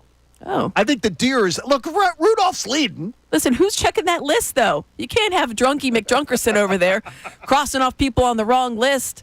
You know, little Susie gets coal and Bad Jimmy gets her doll. That's not good. How do we transition into life-saving You just cancer, go. life-saving You just go. cancer We'll just research? make it. Look, we talked to a Patriots fan that we actually like, Sam Rogers from the AACR. And today's the National Day of Giving. And those of you who have a chance today to contribute to the AACR, Sam, I say it all the time. I didn't even know you guys existed back in the 90s, but cancer research saved my life twice. And then again in 2023. The work you guys do, amazing. Thanks, John. It's always good to be here, and I'll never live down my New England roots. No, we don't want you to either because you have like the scarlet letter on you. But your work with the AACR makes you, we sort of like you because of that. There you go. There we go. I mean, it's the work the AACR does right here in our backyard is absolutely amazing, and you guys continue to assist people like me to have happy endings to the story. Yeah, I mean, we hear from senior researchers all the time about their concerns about the future of cancer research, and all of your readers all of your listeners have contributed and continue to. And today on Giving Tuesday, which we sort of collectively all get together and focus on the things we care about, asking for people to think about the loved ones that are living with cancer or unfortunately have lost, think about their future and their kids. And I know I'll be thinking about that, making my donation, asking people to think about considering the AACR for their support. You guys have done so much to send some promising young researchers to meetings around the country to invigorate the next generation to be able to find new cures and help our loved ones live and ourselves live longer and better lives. It's so easy, too, because one of the great things about the AACR, it's streamlined. You guys do not have you're not spending money on beautiful marble floors and chandeliers. You guys put the money to research. And research is the best way that we're going to get to a cure. Our offices are fine, but they're definitely not beautiful chandeliers. Exactly. So yeah, I mean, all the money that you for the John Kincade Scholarship Fund, actually everything that you and your listeners and everyone who's so generous to support this effort specifically goes directly to researchers to support their work. So again, our loved ones have better chances than people in the past. Sam, everybody today, 975thefanatic.com/AACR, cancer research saving lives. And we so appreciate the partnership, and we hope that it's going to be a very successful National Day of Giving. Yeah, I just want to thank you all and thank everyone who's listening for considering AACR for Support Cancer. It's touched so many people's lives. I know I'll be thinking about my dear friend Erin, who I lost, and many others, and also thinking about the tremendous progress that you all have helped make possible. Let's do some more. Thanks, Sam. And by the way, look forward to draft coverage from you on your Patriots. Like I said last time, I'm in full Celtics mode. I've been in full Celtics mode. Well, we don't like the Celtics. Your line's cracking up on us, Andrew. His line's cracking up. Thank you, buddy. We appreciate you. Exactly. I'll talk to you later. Take care, Thanks. man. There he is, Sam Rogers from the AACR. I don't want to hear any Beautiful Celtics is just unacceptable. Don't worry, we have that in 22 days on Christmas Day. Sixers Celtics. Amy, do we Oh, see no. a 2-game winning streak? Gosh, I never thought that I would be so excited about that possibility. But yes, I think we do see a 2-game winning streak. Ah, good. I think we do see it. Andre Drummond now out for a couple games. And I'm okay, which was awful. But let's look at that game. And for those who don't know which game we're talking about, it was Wednesday, so it seems like it was a while ago. Yeah. Adem Bona came in, more than held his own. Offensively, you're going to get everything you need out of that center position from Gershon Yabusele. Yeah, so is he your starting 5? He's your starting 5. So he played the 4 in that game. Drummond on Wednesday. Gershon played the 4, and Drummond played the 5. Drummond went down, and they put in Adem Bona, and they kept Gershon Yabusele at the 4. I think they'll probably switch that. But Yabusele is He's the best 3-point shooter percentage-wise on the team, and it's not like he's shooting 1 or 2. He's shooting 4. I'm already seeing tweets that he's going to be gone next year because he's not going to want to be here. I was thinking of Andre Drummond the other day before the injury.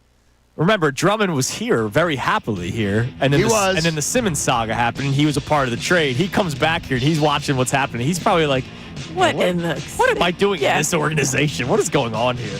All right, more fun talk coming your way next. All Kincade Salciunas, Amy Fadul with us for the rest of the show. And, of course, it is the Kincade Salciunas Key 3, which is the 3 best minutes from today's show, and then the best 30 seconds after when we hear German John. We'll be right back, 97.5 The Fanatic. Philly sports tonight. Discussion on the big story.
I just saw an awesome video during the break. I retweeted it. Barstool Philly tweeted it out. They do some really great interesting stuff. But Milton Williams' dad, did you guys see this video? No. So go to my Twitter account. You'll see it. I love stuff like this. Milton Williams' dad was watching the game Sunday night, and Milton Williams had a great game against the Ravens. And he's just dancing and celebrating, watching his son play. It's awesome. He's doing a specific dance, though. Well, yeah, he's hitting the quan, man. Exactly. Come on, is man. he really? Come on, man. That's okay. That's like I was at high school or college for us.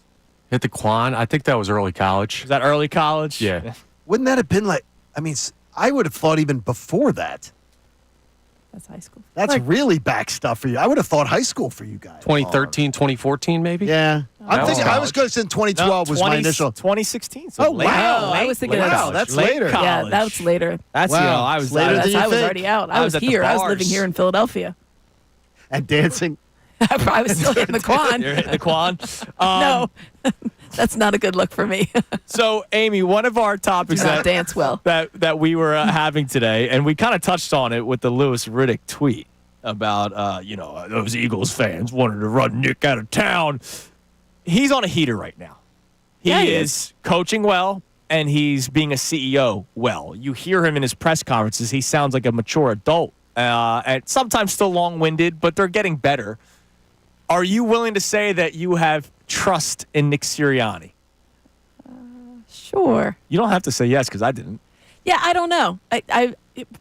John, I'm in the middle lane with John on this one. Okay. I'm driving the middle lane. I'm ready to shift gears to the left lane and go into sixth and say I can trust him.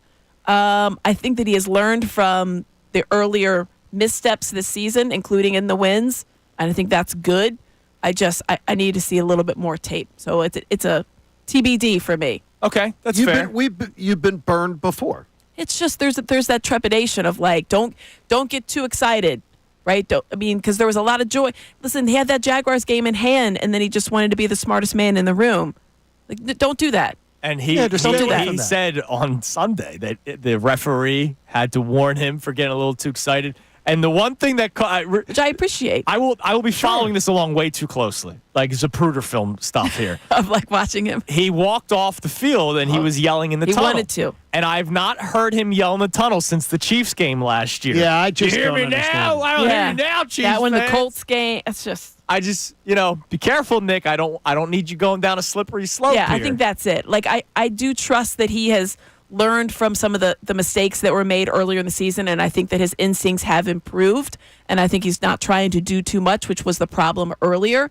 But it is a slippery slope because there is a difference between confident and cocky, yes. and you just don't want to get there. I'm not saying he's either of those things, but in general, people can be borderline cocky when they get a little too confident, and then that's when you make mistakes. Well, and I'm that's when you get confident there. that if I ever had to go to Germany, John would be able to to walk me around. Or at I least- think I could. I'd take you to Norristown. It's time now for the Just like Kincade Munich. Salciunas Key 3. 3 best minutes from today's show brought to us by Von C.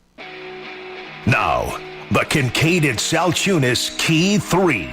Today's best. Johnny, good morning. How are you this morning? And you and I both do not like Tuesdays. No, it's usually the worst day of the week. But when it's an 8 4-game winning streak and we see the road in front of the Eagles, I'd say it even makes Tuesdays tolerable. Yeah, Tuesday's not a bad day now.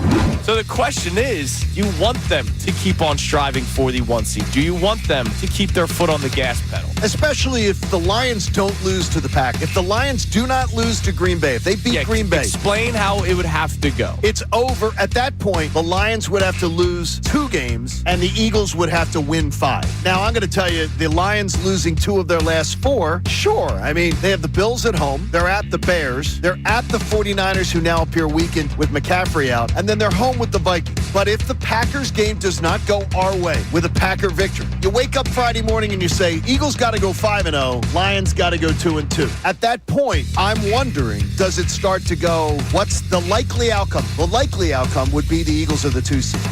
Do you start planning accordingly to use the last 2 home games against Dallas and the Giants? Do you plan on using them as sort of load management? Nick Sirianni's on a heater, dude. He is. And it's not just in-game decisions. It's everything. The way he has portrayed himself in press conferences the last couple of weeks, and I know there's probably somebody going, don't make too much of press conferences. No, I will. Because when the guy looked like he was literally losing his mind. We made a lot of the press conference. A couple months ago. Yeah. We made a lot of it for a good reason. So I also like to give credit where credit is due. He is doing very well now in press conferences, which tells me one thing. He's got things going the way that he wants them to, and he's got his head on the shoulders right now. If you're working with a wild card, and I'm talking about a person, you never know when they're going to snap, all right? You never know. Thankfully, you've never had to do that. No, I don't need Nick Sirianni 1 week being a normal guy, and the next week shaving his head, losing his damn mind. Yes. Nick Sirianni is on a heater right now. There really is no competition below them. When you have a 3-game lead with 5 to play over the 3rd-seeded team, it's over. And when you know that 3 of your home games are Carolina, Dallas, and the Giants in the last 2, it's over. Yeah. So it's just a matter of doing that math and figuring out how do you get to the Lions. But it just also shows you that there's 2 teams that have been elite, but unlike the Eagles, the Lions have 2 teams chasing them. Let's face it, now that they passed this test against the Baltimore Ravens, and they passed it with flying colors, right? It was an A+ for the Eagles on Sunday. Obviously, the Steelers game is something to still keep an eye on because the Steelers are in first place in their division. The Commanders are still behind you, and that could be a team that you face in the first round of the playoffs if things shape up the way that they do right now. So we're still going to look at some of these teams, but you heard it in the open there. The only question that remains is whether or not the NFC Championship game is going to be in Detroit or Philadelphia. With 5 weeks to go. It's amazing, isn't it? That's how confident we are in this team. As sleek as Jeff McLane's clothes on Sunday. Jeff, what's going on, man? You know, we are labeling it week to week, but it's quite possibly that he could go on short-term IR, depending how things kind of shake out here over the next few days, which would then kind of keep him out for 4 games, you know, at the very least. You know, they're hoping maybe just kind of like a week or 2, maybe 3, and then he get him back on the 4th. But, yeah, Goedert's going to be out a little while here. Johnny, my dad once called me leadfoot when I was first learning how to drive. I'm still going. So you're leadfoot? Nonstop. Unless week 18 literally does not matter. I'm totally in agreement where if week 18 doesn't matter, use that as your bye week. And by the way, we will know before week 18. Correct. Whether it's a possibility or not, and it may be off the board. Right, and if it's off the board, then you sit everybody week 18. Nobody plays. Against the Giants. Yeah, use that as your bye week. Use it as if you won the 1 seed and you're playing 2 weeks later. But until then, John, I have to believe that there is a chance that the Lions slip up, just like how we've been talking about maybe the Eagles slip up, which I don't believe that's happening. The Lions could very well slip up as well. You said it best last week. Everybody that was still doing the whole, hold on now, let's don't get too confident yet. Don't get too chesty yet. Why do we only say that about the Eagles? Why don't we say that about teams like the Lions, the Bills, the Kansas City Chiefs? It's not just the Eagles that could slip up. Any team could slip up. And so if that's the case, then I have to keep my foot on the gas pedal. All right, we got to be quick here. I just realized the time. Sure. Yeah. Key 3 presented by Von C. Brewing Company in Norristown. OG Pills, legendary Philly Lager, gold medal winner of the 2023 World Beer Cup. The Walking on Clouds, Von C's flagship hazy IPA, which I absolutely loved. And Johnny? The Vienna Lager. With all the German ingredients. The 2-time best of PA. Yeah, perfect. Get to it. Hey, support life-saving cancer research. Join us and our generous partner, Pierce Phelps Bryant Heating and Air Conditioning Contractors, especially on this National Day of Giving. Make a donation at 975thefanatics.com/AACR. Cancer research can save your life. Amy, thank you as always. Thanks for having me, joining everybody. us. Glad to have you, Amy. We always enjoy it. Yeah, See we you love guys our next week. Tuesdays. What's the schedule for Amy Fadul this week? Sixers. We'll see you guys pregame, 6:30. We'll be NBC watching. Sports Philadelphia. Everybody Good have night. a great rest of your day. Mike Missanelli Show coming your way next with Bill Collo and Ray Dunn. We'll talk to you tomorrow right here.